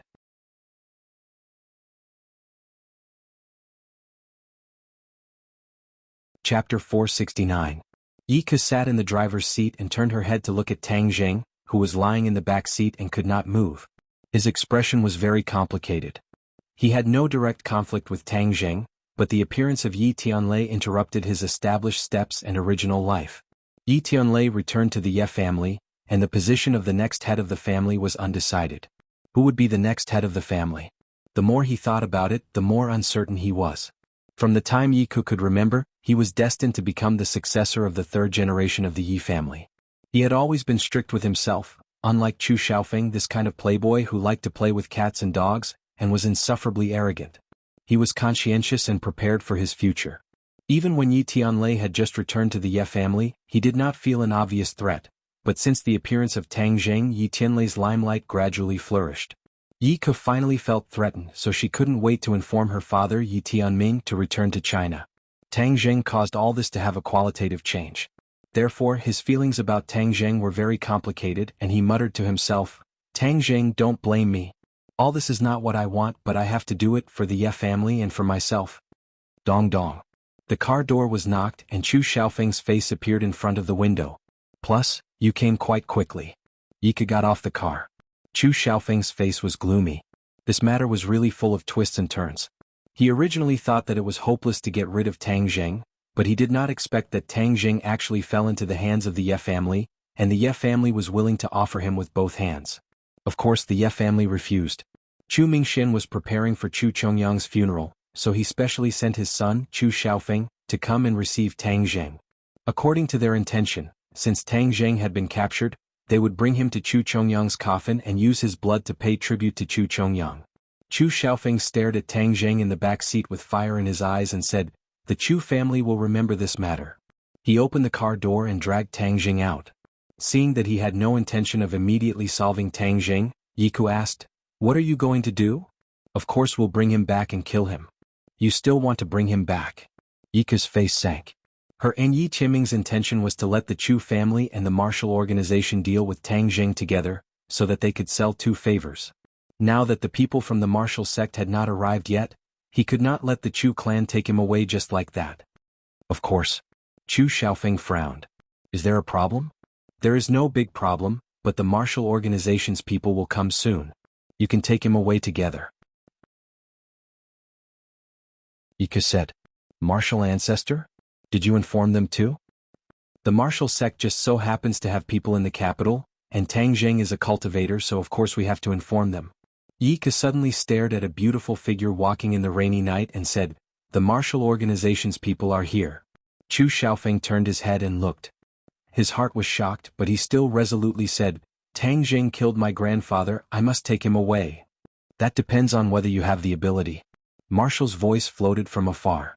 Her voice fell and she was already standing in front of the two people. Yi Ke spread out her hands and shrugged, saying, I have already handed him over to you. As for how to discuss how to deal with him, that is your business. I will not express my opinion. Martial coldly said, he is a cultivator, of course he has to be handed over to the martial organization. No, he is the enemy of the Chu family. How can he fall into the hands of others? I must take him away. Chu Xiaofeng did not give in. Martial disdainfully said, then do you have the ability? You. Chu Xiaofeng suddenly stagnated and his face turned red. Don't go too far. This is the capital, not other places. The implication was that the Chu family was powerful in the capital, and even the martial organization had to have scruples and give the Chu family face. But Chu Xiaofeng still underestimated the pride of the martial organization. Martial lightly swept a glance at him and said, so what if it is the capital? If you don't want the Chu family to be destroyed, then hand over Tang Zheng to me and live with your tail between your legs. This way you can live for a few more days. Chu Xiaofeng had already received a lot of stimulation, and his emotions had reached the peak of eruption. Hearing these words, it was like a barrel of explosives that was immediately ignited. He did not care about the illustrious reputation of the martial organization, and immediately said angrily, I will not hand him over to you. If you have the guts, then kill me. I want to see if the martial organization really can cover the sky with one hand. Holding onto Tang Zheng's two arms, he walked towards his own car, completely ignoring martial arts. Seeing this, Yi Ke secretly cried out, but it was too late to persuade. She only saw Marshall's palm strike out and said, "If you want to die, then I will fulfill your wish." Marshall was a person who killed people without blinking an eye. Although she had suffered a lot in the hands of Tang Zheng, she had never suffered a loss in front of others. Chu Xiaofeng deliberately provoked her, and she had no intention of showing mercy. A roaring flame blade ruthlessly slashed at Chu Xiaofeng's back. Chu Xiaofeng suddenly felt a heat wave coming, and was shocked, and quickly threw Tang Zheng behind him. Marshall immediately changed her move, and suddenly grabbed Tang Zheng's shoulder and fell into her palm. Taking advantage of the situation, Tang Zheng lay in her arms. His tall body hit her chest, and the two people were closely pressed together. Her heart could not help but shake. Chu Xiaofeng saw the cooked duck fly away, he glared and roared, "Give him back to me." Marshall did not talk nonsense with him, and directly offered him a roaring flame blade. Chu Xiaofeng retreated in embarrassment, he could only stare like a tiger watching its prey, but he did not dare to come forward to grab people. Marshall prepared to leave with Tang Zheng. Yi Ke finally couldn't help but ask, "Are you going to deal with him? This is not a problem you should care about." Marshall did not look back and disappeared into the pouring rain with Tang Zheng, leaving the two people looking at each other, not knowing what to do. Chu Xiaofeng glared at Yi Ke and said, "You shouldn't have told this news to that smelly woman." Yi Ke looked embarrassed. She and Yi Tianming originally hoped to maximize the benefits, but they did not expect Marshall to not play according to the routine, and instead provoked Chu Xiaofeng. He could not let his hard work go to waste and quickly advised, "Marshall will definitely kill Tang Zheng, and it can be considered as revenge for the Chongyang family head." Chu Xiaofeng was non-committal, snorted angrily and turned away. Although Chu Xiaofeng was very unwilling, he believed that Tang Zheng was indeed dead, but not in his hands but in the hands of Marshall. Would Marshall kill Tang Zheng? Of course not. He looked at the unconscious Tang Zheng and muttered to himself, "You are really too unexpected. You actually did such a big thing. I'm afraid that the capital will not tolerate you. The sect master has always wanted you to go to Marshall. It would be better to take this opportunity to take you there." However, she immediately remembered Tang Zheng's attitude towards this matter, and was somewhat shaken.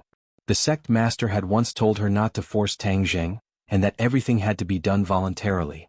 If she took him away at this moment, it would definitely not be his original intention. Marshall thought hard and denied this point after a while.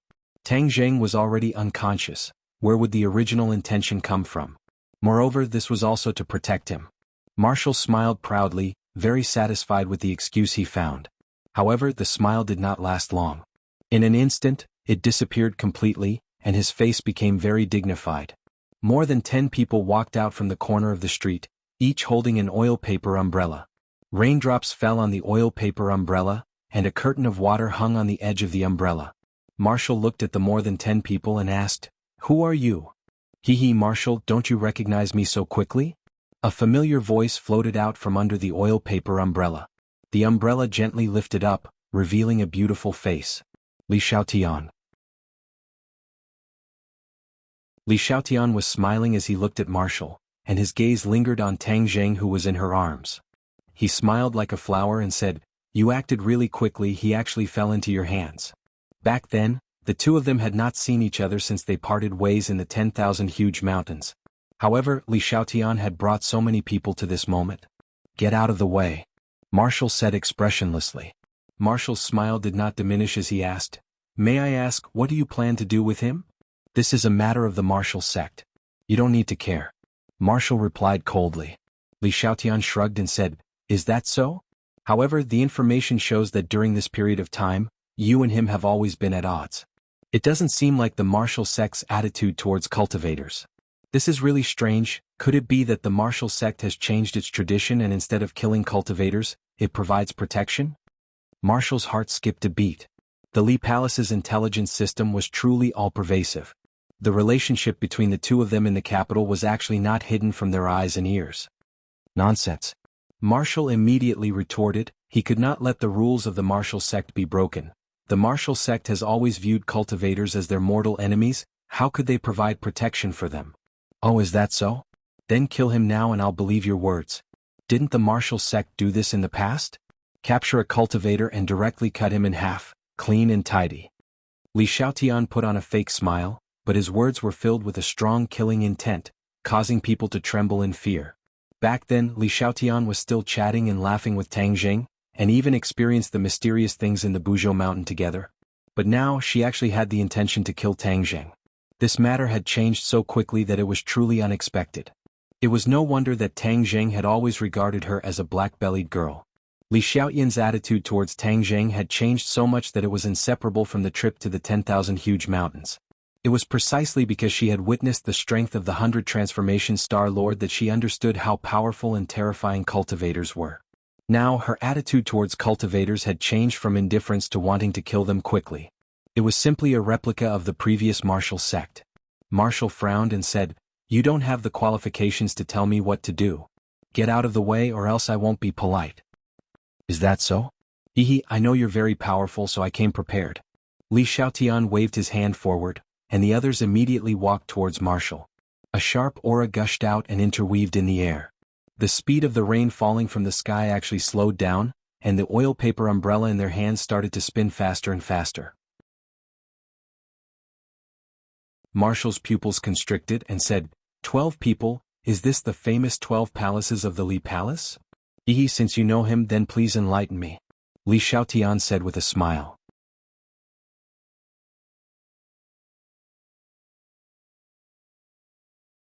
Chapter 470. The 12 of them moved in one breath as if they were one person, quickly surrounding Marshall and Tang Zheng in the center, the oil paper umbrella quickly spinning. So. The sound of breaking air rang out, the raindrops were like bullets shot out from a gun barrel, covering the sky and covering the earth as they flew towards Marshall. Marshall raised his eyebrows, his entire body emitting killing intent. He stomped on the ground with one foot, causing the raindrops to fly up, as if they had a life of their own. They soared into the air. Marshall waved his hand, and a scorching wave of air rushed out in all directions. These water droplets seemed to have turned into small flames, quickly colliding with the raindrops that were like bullets. Bang bang bang. A series of explosions rang out. But before these sounds disappeared, the 10 of them moved like the wind, quickly changing their positions, and the encirclement became smaller and smaller. An oil paper umbrella suddenly pierced out, straight for the space between Marshall's eyebrows.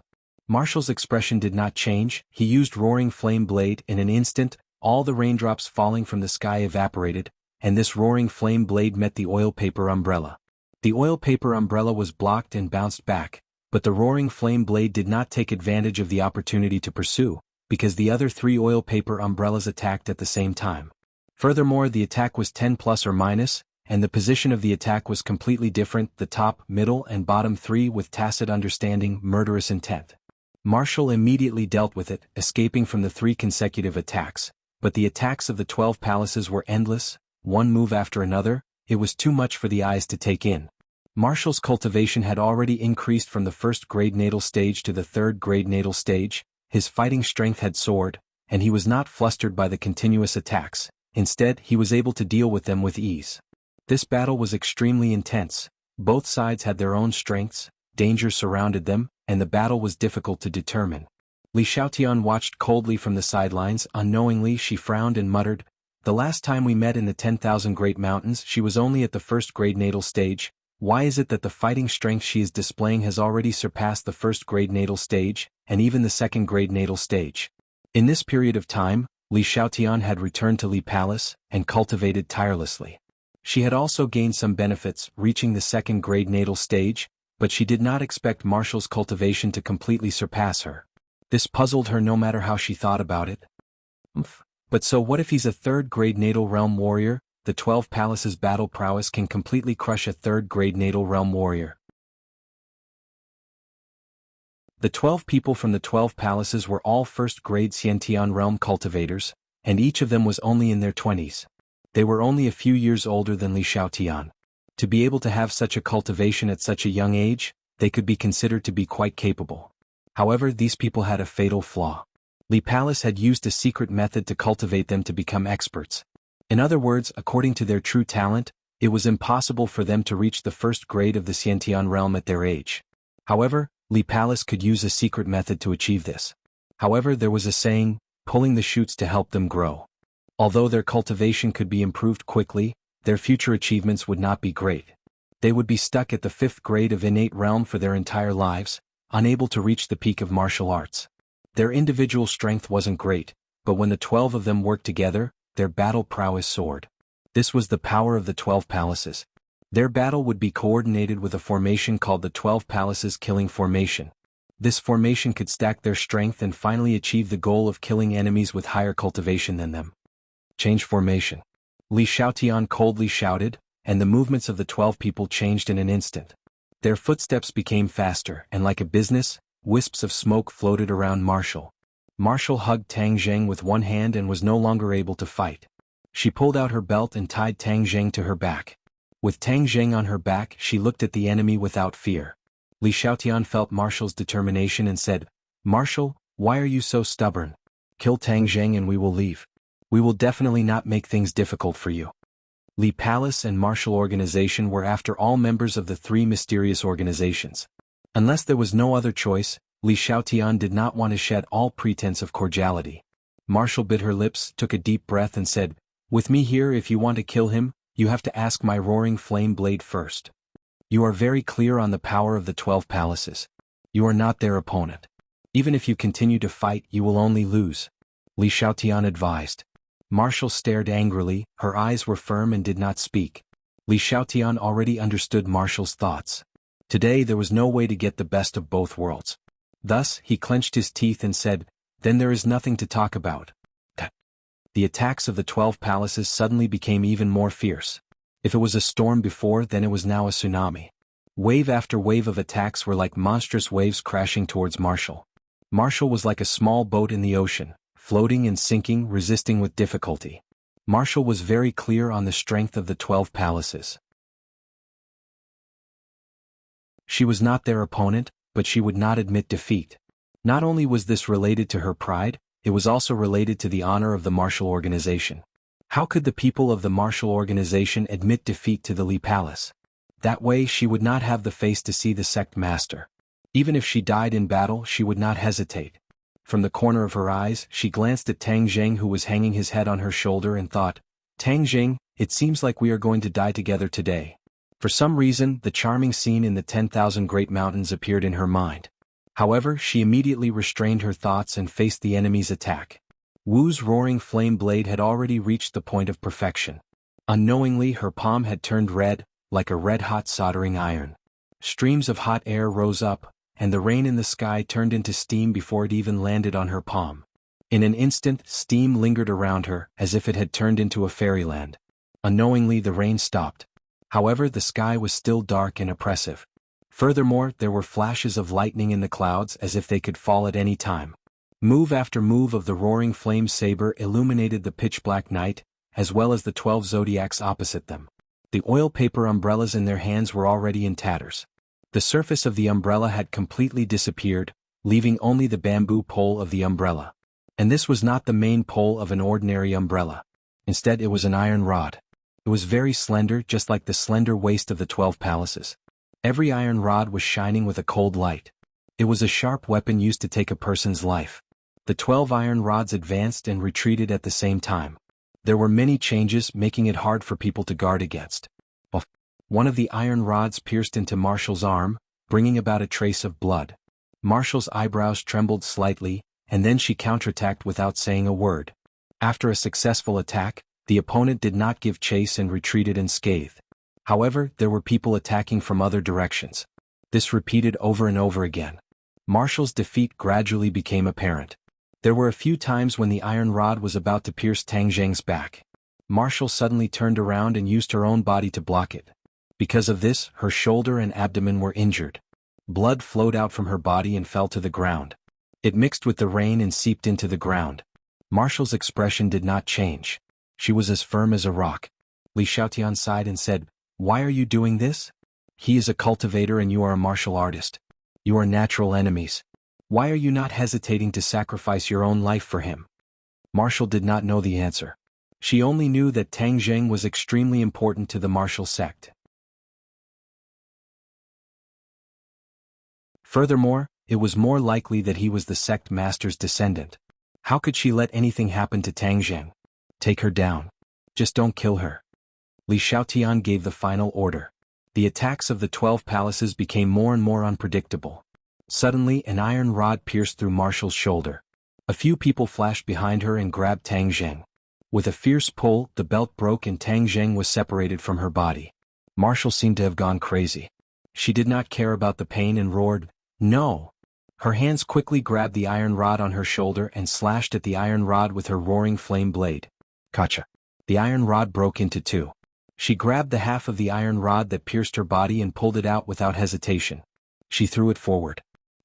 The iron rod was still stained with her blood. It accurately shot into the throat of a 12 palaces woman. She immediately fell to the ground and died. With one person dead, a flaw appeared in the 12 palaces killing formation. Its power was greatly reduced. However, Tang Zheng was already snatched away. It was almost impossible for Marshall to snatch him back. Wu's face was ashen as he stared at Li Xiaotian in anger and said, "Return him to me." Tang Zheng had already fallen into Li Xiaotian's hands. Seeing that he was unconscious, Li Xiaotian's expression was complicated. He thought to himself, if not for the fact that I had seen so much in the prehistoric heavenly tomb in the Buzhou mountain, I wouldn't have had the heart to kill you. If you want to blame someone, you can only blame yourself for being a cultivator. However, if I kill you like this, the whereabouts of the heaven-shocking bow and the shooting sun arrows will be unknown. Li Xiaotian had always been thinking about these two divine weapons. Back then, Tang Zheng had only given her one shooting sun arrow and she cherished it a lot. If she could take these two divine weapons for herself, her strength would really increase rapidly. But if I don't kill you while you're unconscious, when you wake up, you'll definitely have many ways to escape. Li Xiaotian was also a brave and scheming person. He did things cleanly and efficiently. Since he recognized the threat of Tang Zheng, then even if he had to give up the two divine weapons, he had to kill him. Seeing the dense killing intent in Li Xiaotian's eyes, Wu Xian's heart was in a mess, and continued to shout, "Put him down." Li Xiaotian suddenly raised his head, the corner of his mouth raised into a smile. He looked at Wu with interest and said, "I don't know what exactly the martial sect is planning to do to him, but if I can ruin the martial sect's plans, then it will be a happy thing. Furthermore, if I kill him, no one in the world will say anything because this world is the world of martial artists. Of course they won't stand up for a cultivator, don't you think so? If you kill him, then you will be the enemy of the martial sect. The sect master will definitely not let you off." Wu did not dare to tell the truth. Otherwise, if the world knew that the son of the martial sect master was a cultivator, it would be the biggest joke in the world. The prestige and reputation of the martial sect would plummet and fall off the altar. This was an unacceptable result. Even if Wu wanted to protect Tang Zheng, he did not dare to reveal this matter.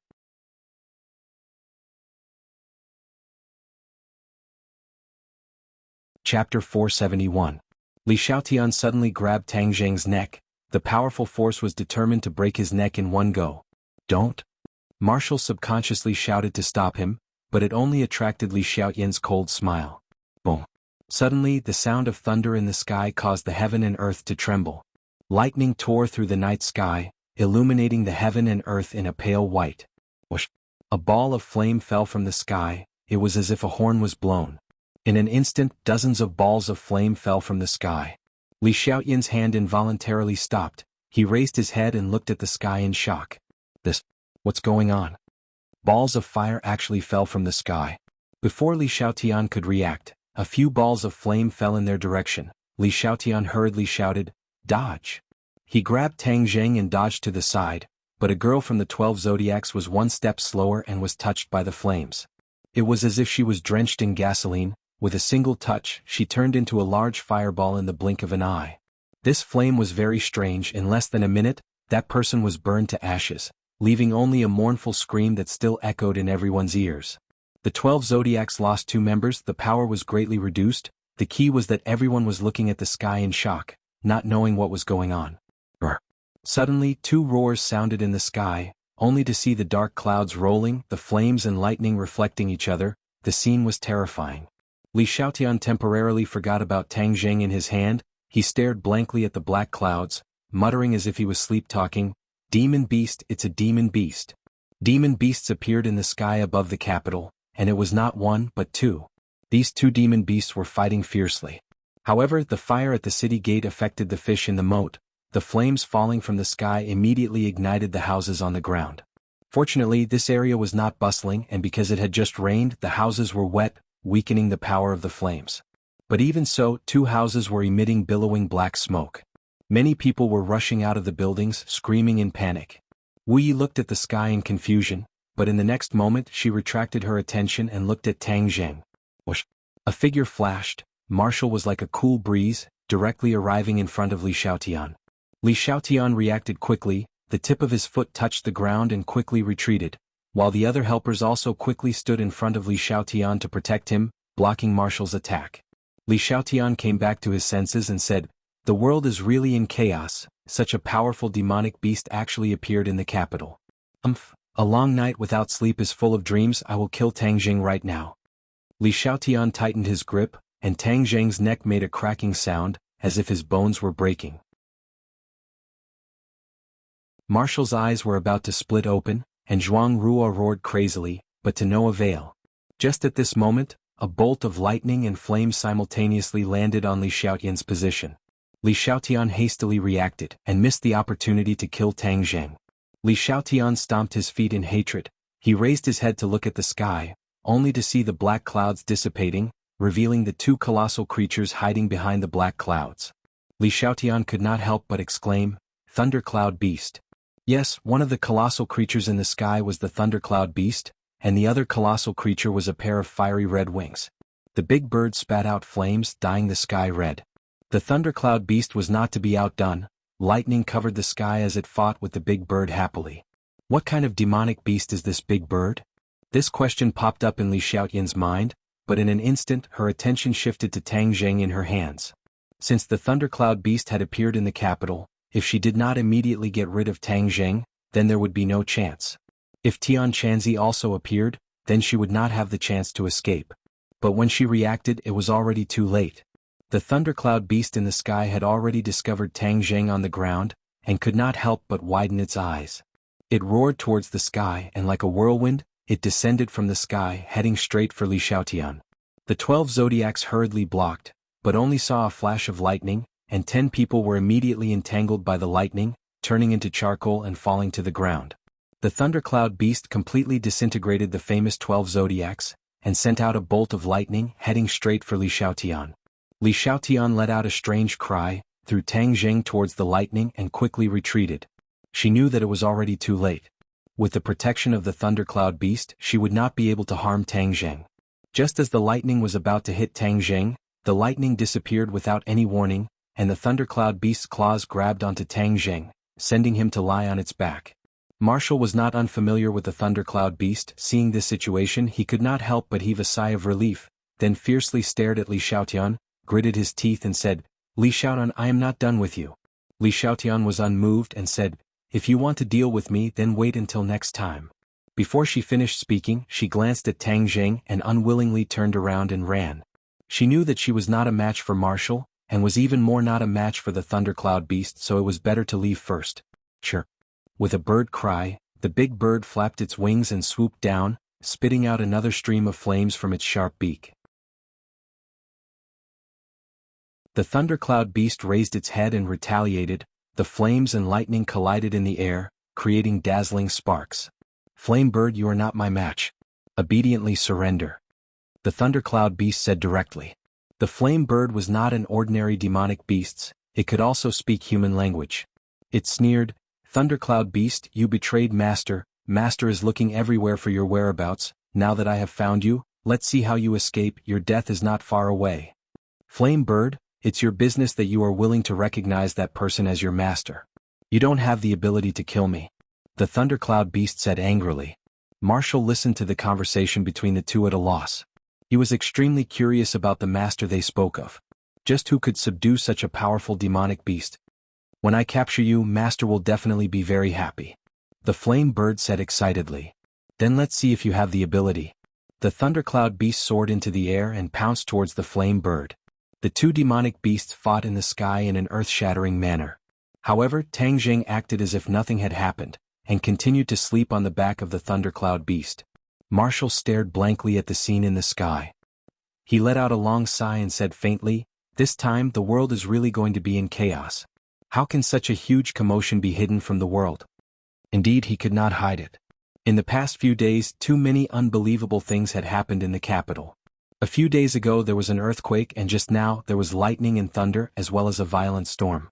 Although it was late at night and it was pitch black, under the illumination of the flames and lightning in the sky, although it was not as bright as day, the rough outlines of the two demonic beasts were still reflected in the eyes of many people. This was a world where communication was developed. It was too difficult to keep a secret, especially with such a shocking incident. It was no less than the topic of aliens that people had always been talking about. Looking at the two colossi, it was as if they were aliens with shocking abilities in the movies. One by one, people held up their phones, cameras and video recorders, recording this earth-shattering scene. These people were not afraid but excited. They had an instinctive excitement towards novel things. However, some people could not get excited. The officials hoped for stability, even though they already knew of the existence of demonic beasts and had even captured a few demonic beasts from the 10,000 huge mountains to study. However, they did not expect that these two colossi would appear in the sky above the capital. It was completely out of their expectations. The emergency plan was immediately activated. Countless military vehicles drove out of the military hospital and rushed over as fast as lightning. Then they blocked the people who were watching the show. These few streets were immediately sealed off and became a temporary military restricted zone. Armed soldiers guarded every intersection, and even the police were not allowed to enter. A few military personnel walked in. The person in the lead was Major General Xing Feng, who had met Tang Jing once in Dianan, and beside him was Kai Guibin. Xing Feng had a deep relationship with the Long family. Back then he had informed Long Xinyuan and revealed Tang Jing's whereabouts, but in the end Tang Jing had escaped unscathed. However, because Xing Feng had dealt with the demonic beast, he was directly transferred from the Dianan military district to the capital military district. The officials attached great importance to the appearance of cultivators and demonic beasts. Although it was a secret, they had already started to make preparations internally. Among them, a new organization called the Dragon Group was established to deal with this kind of troublesome matter. Because Xing Feng had relevant experience, he was temporarily transferred to the position of team leader of the Dragon Group. Although he was only a team leader, he had the right to report to the highest leader of the country. Therefore, Xing Feng could be considered to have been promoted. Kai Guibin had also risen in rank. He had already been promoted from captain to vice division commander. Could be said that he had completed a huge leap in his life. However, no one expected that not long after the establishment of the Dragon Group, two demonic beasts would appear in the capital without any warning. What kind of place was the capital? This was the central hub of a country. It was like the heart of a person. Yet such a huge situation had occurred here. That would be a dereliction of duty for the Dragon Group. Therefore, Xing Feng and Kai Guibin's expressions were not very good. They took large strides and many soldiers followed in an orderly manner. The two of them looked at the scene in the sky. Xing Feng's face was ashen as he said, "Think of a way to get them down first." In the sky, under the watchful eyes of everyone, what other secrets could there be? It will only make things worse. Kai Guibin nodded his head in agreement. He waved his hand behind him, and a few fully armed people quickly walked up and stood at attention. "Go get them down," Kai Guibin ordered. Yes. This group of people accepted the order without any hesitation, as if they completely ignored the huge monster in the sky. They were not afraid at all. Whoosh whoosh whoosh, flames shot out from the backs of these soldiers. They soared into the sky like rockets. They actually flew.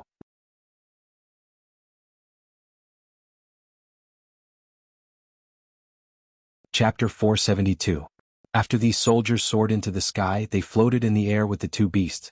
The thundercloud beast and the flame bird also noticed these uninvited guests. They immediately looked up to the sky and roared. Lightning and flame attacked these soldiers. These soldiers were all well trained and nimbly dodged. Then, with a flash of fire in their hands, special bullets were shot out. The flame bird did not put the other party in its eyes. It opened its mouth and flames filled the sky. Bang, bang, bang. A few bullets were wrapped in flames and quickly exploded. A strange scene appeared. After the bombs exploded, cold air gushed out. The cold air quickly spread in all directions and the flames were immediately extinguished. Even the air in the sky was frozen, forming an ice fog. There were a few bullets that dodged the flames and shot towards the flame bird. Bang! The bullets exploded on the surface of the flame bird's body. The cold air leaked out and the flame bird's feathers were immediately frozen into ice. What's going on? The flame bird was shocked and screamed, flapping its wings fiercely. Gotcha. The frozen feathers were like ice, fragmented and shattered. In the blink of an eye, they were shattered into pieces and scattered all over the sky. The flame bird's shrill screams resounded through the sky. It angrily spat fire at the soldiers. One of the soldiers could not dodge in time and immediately turned into a ball of fire. However, the soldiers did not retreat. Instead, they fought bravely and the accuracy of the bullets became higher. After a while, the flame bird's wings were frozen into ice. The thundercloud beast was not in a hurry to attack. It was also shocked by this sudden scene. The two beasts had never seen this kind of method and did not know how powerful technology was. Xing Feng was finally able to hold his head high. Last time, even the tanks were not able to do anything to these beasts. This time, the military's newly developed secret weapon was indeed extraordinary. Turning his gaze, Xing Feng stared at the thundercloud beast. Looking up from the ground, he could not see Tang Zheng on the back of the thundercloud beast. Xing Feng made a prompt decision and ordered in high spirits, "Deal with the other guy who is shooting lightning. Shoot them down for me." The soldiers immediately changed the direction of their attack.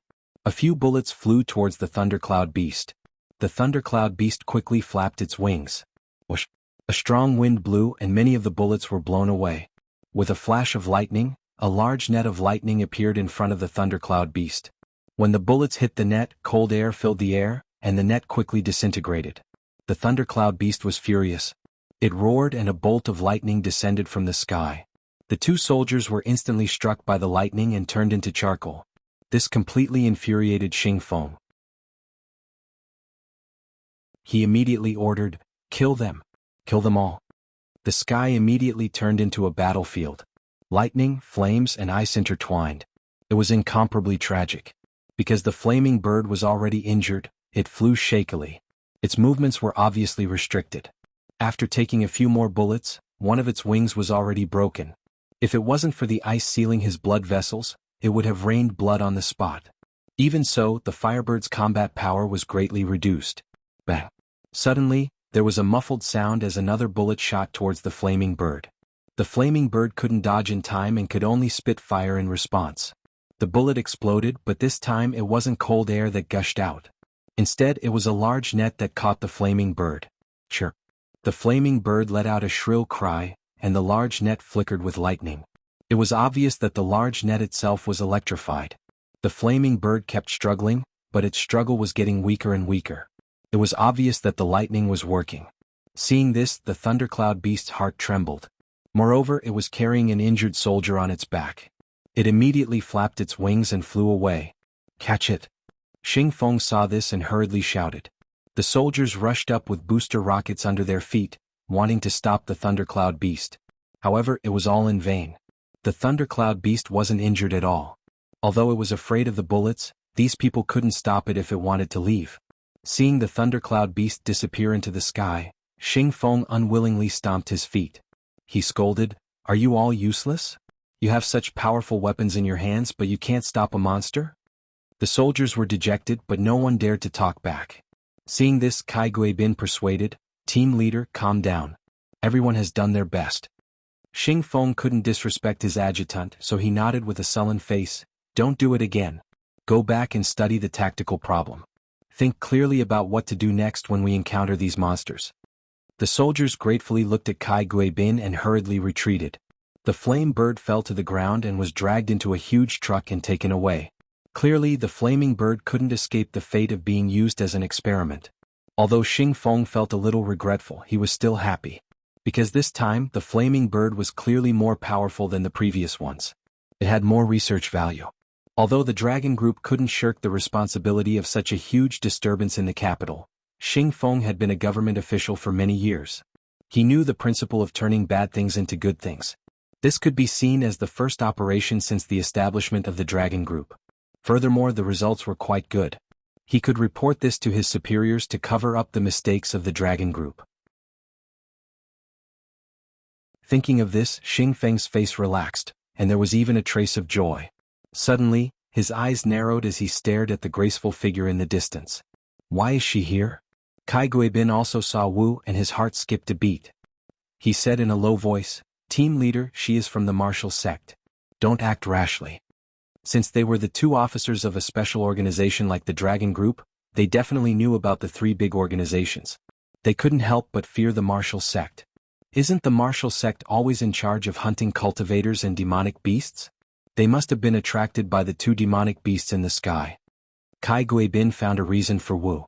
Xing Feng snorted coldly and said, "Last time didn't she get together with that Tang Jing? Didn't they say that the martial sect was ruthless to cultivators?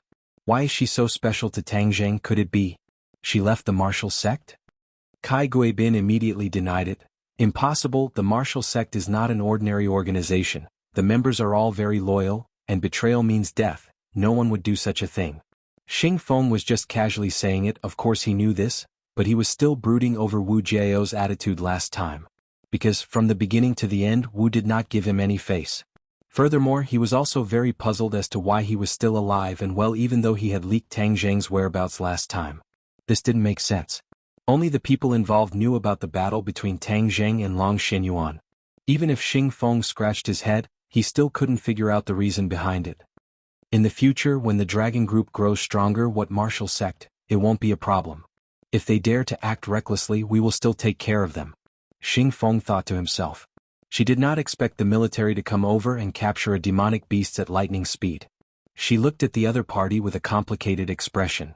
She did not know why the military strength would increase so quickly in such a short period of time. Of course, she did not know what the power of a country was, or what the power of a country's machinery was. When this big machine felt threatened and started to operate quickly, the power that it burst out was unimaginable. Moreover, today was different from the past. Technology was different from the past. After the power of technology was displayed, it was truly hard to imagine. The secret weapon this time, those special bullets, were the result of science and technology. The corpses of werewolves obtained last time and the demon beasts captured from the 100,000 mountains were greatly beneficial to the relevant research departments. Thus, they developed weapons that specifically targeted demon beasts and cultivators. After the bullet of this kind of freeze gun exploded, it could quickly release a cold air that was close to absolute zero, thus achieving the goal of freezing the target. Marshall stared at the freeze gun in the soldier's hand, not saying a word. In the past, she had always thought that the three big organizations were the strongest forces in the world, and even the country had to fear them. Now, it seemed that she had underestimated the power of the country. This was no longer the ancient times, and it was not an era where a few powerful individuals could control a country. Marshall seemed to be deep in thought, but he did not continue to stay. Instead, he chased after the thundercloud beast with large strides. "Stop!" Suddenly Xing Feng shouted. Marshall stopped in his tracks, frowned and stared at him, asking, "What is it?" In the future, martial sect should not cause trouble in the capital, or else the Dragon Group will definitely not be lenient. Xing Feng felt that it was necessary to clarify his attitude to the other party. Dragon Group? Marshall looked at him suspiciously. "Yes, the Dragon Group that I lead specializes in dealing with you people who are not ordinary people. If I catch any evidence of your crimes, I will definitely punish you severely," Xing Feng said firmly. Wu rolled his eyes at him and said coldly, boasting shamelessly. After saying that, his figure flashed and disappeared on the spot. Xing Feng flew into a rage. "What kind of attitude is that? I think it's not just cultivators, these martial artists are also the root of the problem and must be eradicated. As the saying goes, heroes use martial arts to break the law. These people's unstable nails must be removed one by one." Kai Guibin's expression was somewhat ugly as he awkwardly said, "Leader, there are many martial artists in the army, so martial artists are not the root of the problem." Xing Feng was not a martial artist, but he also realized that his words were too broad, so he added, "I'm talking about these unrestrained martial artists. Of course I'm not referring to the elite martial artists in our army. Moreover, the research department is currently researching a new drug, which is said to be extracted from those demonic beasts. After our soldiers are injected with those drugs, they will no longer be afraid of those demonic beasts." Kai Guibin hesitantly said, "This method might not work, right?" "What's wrong with that?" "Let me tell you, the intelligence shows that the Atlantic Empire has been researching this kind of divine medicine, and the super soldier plan has been carried out for many years, but there has been no results.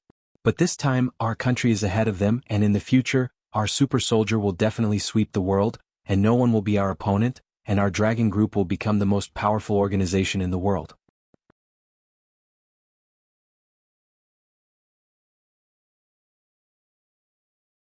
Chapter 473. The thundercloud beast pressed down on the cloud and landed in a remote forest in the suburbs. It shrank its body again and patted Tang Zheng's face with its claws. Tang Zheng, wake up quickly. After a while, seeing that he didn't respond, the thundercloud beast smacked its mouth in surprise. He is injured and unconscious. What should we do? Should we save him? If we don't save him, who will deal with the 100 Faces Star Lord in the future?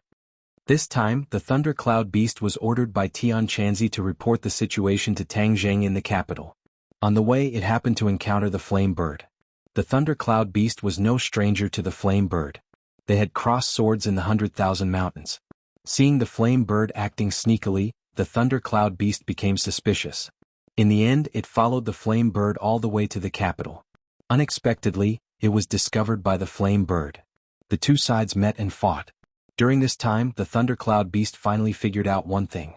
The 100 Faces Star Lord had already gathered most of the demonic beasts in the 100,000 mountains and called these demonic beasts master. The flame bird had submitted to the 100 Faces Star Lord. The two sides fought with all their might, resulting in lightning flashes, thunder rolls, and a storm.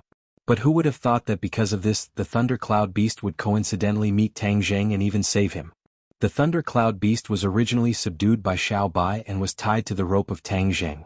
Just like what the flame bird said, if it was caught by the 100 Faces Star Lord, it would definitely lose its life. Although the thundercloud beast was a monster, its intelligence was not lower than a human's. Of course, it understood the seriousness of the matter. The flame bird sneaked into the capital. It must be up to something. I wonder what secret mission the 100 Faces Star Lord gave it? The thundercloud beast tilted its head and was puzzled. In the end, it had no choice but to focus on Tang Zheng. Let's wake him up first. The thundercloud beast opened its small mouth and spat out an inner core. The surface of the inner core was intertwined with lightning. The inner core floated above Tang Zheng's head. A small lightning bolt jumped down from the inner core and landed on Tang Zheng's body. Lightning flashed, and the lightning immediately wrapped around Tang Zheng, crackling non-stop. However, Tang Zheng was not injured in the slightest. His expression was serene as if he was in a deep sleep. The sky was turning bright, and the lightning on the surface of the inner core was getting weaker and weaker. The thundercloud beast was obviously very tired. It opened its mouth and swallowed the inner core into its stomach. He's fine now. The thundercloud beast muttered tiredly as it lay beside Tang Zheng. Suddenly, its ears perked up as it vigilantly looked at a large tree in the distance. Who is it? Come out. The thundercloud beast shouted warily. She had spent a lot of effort to find the thundercloud beast and Tang Zheng. When she saw the scene just now, she guessed that the thundercloud beast was treating Tang Zheng's injuries, so she did not appear to disturb him. It's you. The thunder beast wasn't unfamiliar with Marshall, just that it didn't have a good impression of him, full of hostility. Marshall lightly said, I am not your enemy. Aren't you from the Marshall sect? The Marshall sect is our enemy. The thundercloud beast obviously knew about the matter between the Marshall sect and the cultivators, so it had a bad impression of him. Marshall remained calm. It's true that I'm from the Marshall sect. If you hadn't saved Tang Zheng, I would have killed you right now. Ah, you want to kill me? What a joke. Are you my match? The thundercloud beast said in ridicule. Marshall's eyes turned cold as killing intent leaked out. He asked, Are you sure I can't kill you now? The thundercloud beast's heart trembled.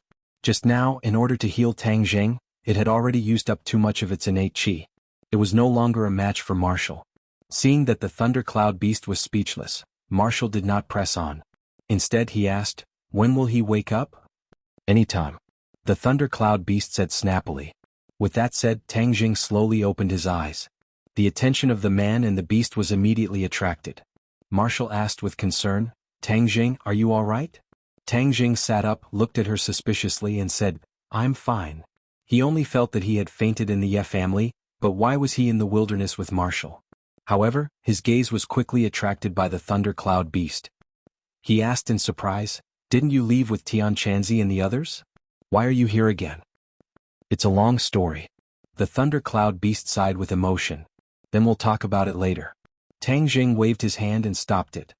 He turned to look at Marshall. What's going on? I believe you can give me an answer. You were betrayed by the Ye family. The Li Palace also wants to kill you. Marshall said calmly. What? Even though Tang Zheng's nerves were thick, he was still shocked by this news. However, he knew that Marshall was not like Li Xiaotian, who was full of lies and did not speak the truth. Moreover, there was no need for her to lie to him. I fainted in the Ye family. If it wasn't for the Ye family betraying me, how could I have left the Ye family and appeared here? Tang Jing muttered to himself. I'm sure you've already guessed it. It's Yi Tianming. Marshall added. Tang Jing's brows flashed with killing intent and said in a deep voice, other than him, Yi Dingdong's family of 3 will definitely not betray me. You're quite confident. What about Yi Xuanji? Is he involved? Tang Jing asked. I don't know about that. Tang Jing started to think. The situation was getting more and more complicated. It seemed that his relationship with the Ye family had really come to an end. What should he do? Go back to the Ye family and denounce them? What a joke, the other party could directly deny it. Moreover, Yi Dingdong's family of 3 sandwiched in the middle was the most difficult. Yi Dingdang was deeply in love with him, how could he push her family into a dilemma? Thinking of this, he suppressed the anger in his heart and decided to temporarily ignore the Ye family. The Ye family was a harmless problem, but now the Li Palace wanted to kill him. Wasn't this kind of thing done by the Marshall Organization? When did the Li Palace start to meddle in other people's business? I'm sure it was Li Xiaotian who personally took action? Tang Jing asked. Your guess is very accurate. I even suspect that you were unconscious before. Marshall joked. But it was repelled by you. It wasn't me. Marshall shook her head and pointed to the shrunken thundercloud beast. It was him. Although you were unconscious for a short time, many things happened. I believe you will be interested. Marshall did not hide anything. Not only did she tell him about the battle between the thundercloud beast and the flame bird, she also emphasized the performance of Xing Feng's team. Dragon Group. Tang Jing frowned deeply and exclaimed, the officials actually established such an organization, and they even have the new weapon you described. Even such a powerful demonic beast like the blazing bird was captured alive. Truly a scholar who has been away for 3 days, I have to look at you in a new light. He still remembered the scene when he met Xing Feng and Dianan. At that time he was in complete control of the situation. He did not expect that the officials would not catch him, but instead create this dragon group. It seems that not only do I have to be careful of the Li Palace, I can't even lower my guard against the officials. Tang Jing rubbed his nose and laughed self-deprecatingly. Are you afraid? As long as you return to the Marshall Organization with me, no one can hurt you. Marshall advised. Tang Jing laughed involuntarily. You are very good at persuading people. If I go to the Marshall Organization, maybe no one can deal with me. Of course. Don't look at how happy these people are. Would anyone dare to go to the Marshall Organization and ask for someone? That's purely because they don't want to live. Marshall said confidently. Tang Jing obviously understood this point, but he still shook his head and refused without hesitation. Thank you for your good intentions. Marshall's face dimmed, but then his fighting spirit rose.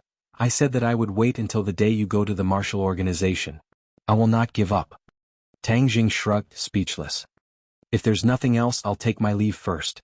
Tang Jing said. Now that the pool of water in the capital has been blown up, be careful not to turn it into a big wave that will push you to the bottom. Also, Chu Chongyang is dead, the balance of power in the capital for so many years will quickly be reshuffled. You better pray for yourself. Marshall reminded. Thank you for your reminder. Tang Jing did not even turn his head.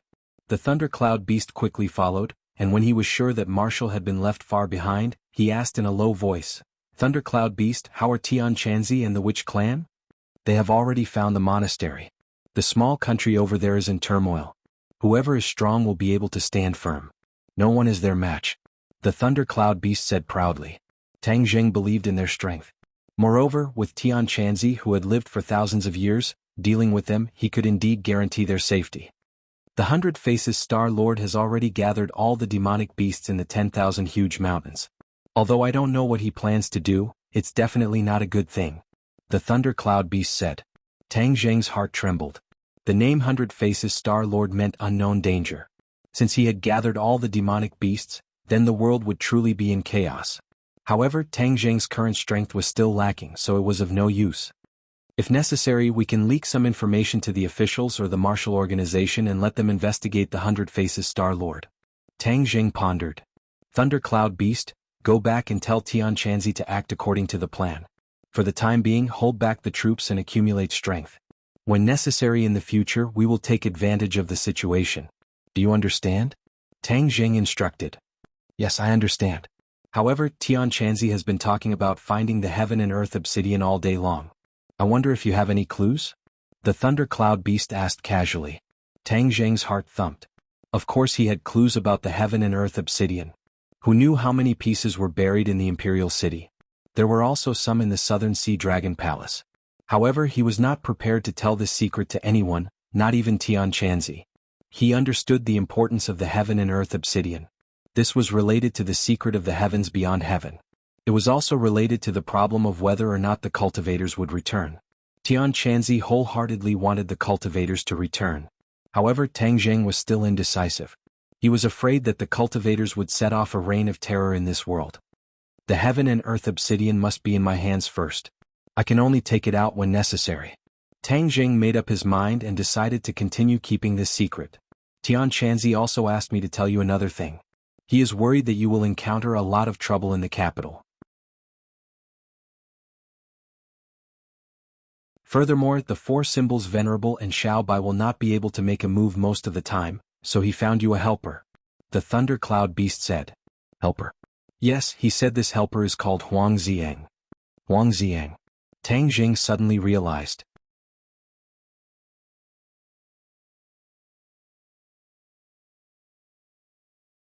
Chapter 474. After the thunder cloud beast left, Tang Jing also understood the problem with his helper, Huang Ziang. Back then, Tian Chanzi did not bring Huang Ziang out of the capital, but left him at a pass 100 kilometers north of the capital. This pass was a place that the military would fight for in ancient times, and only in modern times did it gradually become desolate. However, because that pass had experienced too many wars, countless people had died, and the Yinchi was dense. Even in broad daylight, the Yinchi was dense and there were few people there. This place just so happened to be Huang Ziang's blessed land. Huang Ziang had been turned into a puppet by Tian Chanzi, and the denser the Yinchi was, the faster his cultivation would increase. This time he had been left at that pass for such a long time, so he didn't know how much his strength had grown.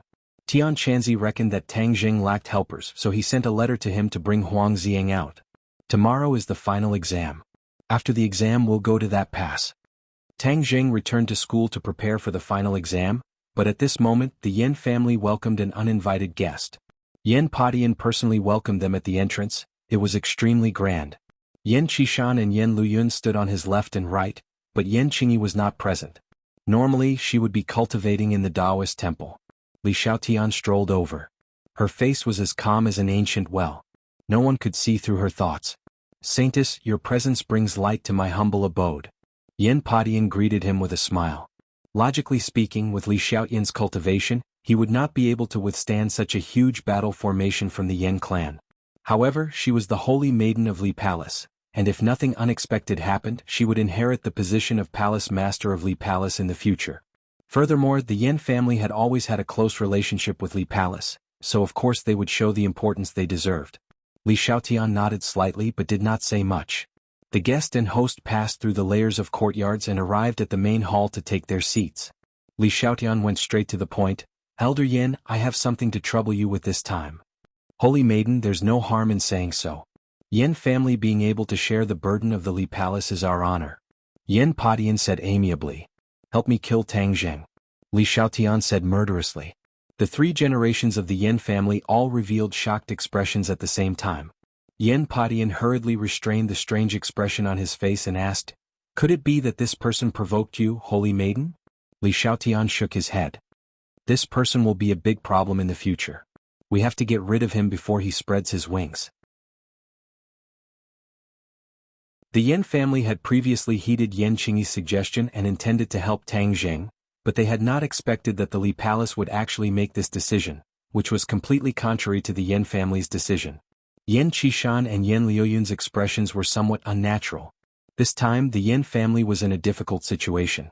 Yen Padian remained calm and said, Tang Jing is no longer the same as before. Chu Chongyang has just been eliminated by him, and his morale is at its peak. I'm afraid this matter will not be easy to handle. Wrong. It was precisely because of his battle with Chu Chongyang that he was severely injured that this was a once-in-a-lifetime opportunity. However, right now he is together with the martial sect, which is why it is somewhat difficult to handle. Li Xiaotian retorted. If the 12 palaces had not been completely destroyed, she would not have needed to ask the Yen family for help. At this moment, it was already too late to return to the Li Palace to get reinforcements. Moreover, if she did not complete this mission, she would definitely be reprimanded by the Asgard master when she returned. How could she return empty-handed like this?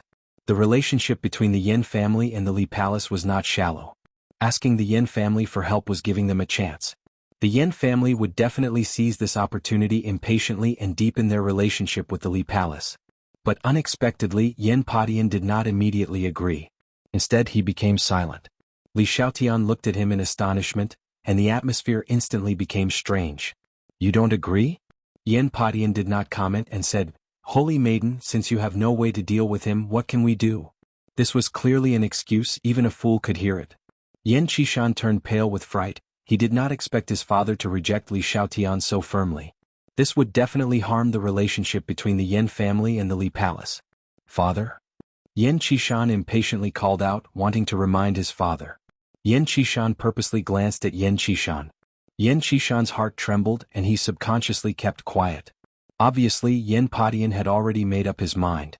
He actually did not hesitate to reject the request of the Li Palace and wholeheartedly protected Tang Zheng. This was truly a bold move. Yen Qishan fell into a state of panic. He did not know why his father would actually make such a huge bet because of an illusory prophecy in the future. Li Xiaotian's gaze was like lightning. He saw the father and son's reactions one by one. He was furious in his heart and asked with a cold face, Are you purposely avoiding it? Yen Padian said with a fake smile, Holy Maiden's words are too serious, we really don't have the strength to catch him. Actually, I think that dealing with Tang Zheng, the Li Palace, is still very easy. Why bother with our help, don't you think so? I will tell your attitude to Asgard Mistress. She will judge for herself. Li Xiaotian never expected that he would be rejected here.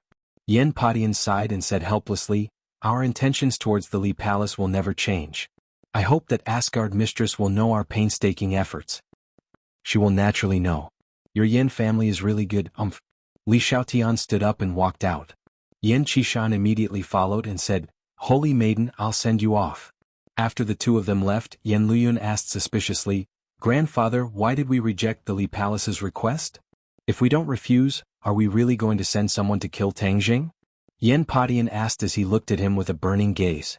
Yen Liuyun's heart trembled. He knew that this was the old man testing him, but he was still unable to see through the old man's thoughts, so he probed, Grandfather, if we don't deal with Tang Zheng, then we will offend the Li Palace. This might not be a good deal, right? You said that even the Holy Maiden of the Li Palace had to seek help from the outside, and the Yen family rashly rushed forward. What benefits could they possibly gain? Yen Padian asked. This. It is indeed strange. If the Li Palace wants to deal with Tang Zheng, why would they need someone else's help? Yen Luyun revealed a puzzled expression. So, we have to use our brains and think about it? This matter is not as simple as it seems. Yen Potion's gaze was like a torch as he nodded his head and said. Yen Luyun seemed to be deep in thought. Yen Qishan walked back and asked anxiously, Father, why did you reject her? Was it really necessary to tie the Yen family and Tang Zheng together? This is offending the Li Palace, not as simple as offending the other families. Yen Padian shook his head and said, You are really muddle-headed. How can I be at ease and hand over this huge family to you in the future? However, Yen Qishan did not compromise and argued, Father, in any case, I don't understand this matter. At this time, befriending Tang Zheng is far more dangerous than rejecting the Li Palace. Yen Padian slapped the chair and shouted, Short-sighted, let me ask you what Tang Zheng did, which one of you can do it? Yen Qishan and Yen Luyun looked at each other in dismay, but they were unable to answer. They were indeed unable to do what Tang Zheng had done. But after doing all this he became the target of public criticism. Now even the Li Palace sees him as a thorn in their side. Yen Qishan reminded. Then do you remember what the Holy Maiden said just now? Tang Zheng and the martial sect were together. Although the martial sect hated cultivators to the bones, they obviously did not plan to deal with Tang Zheng.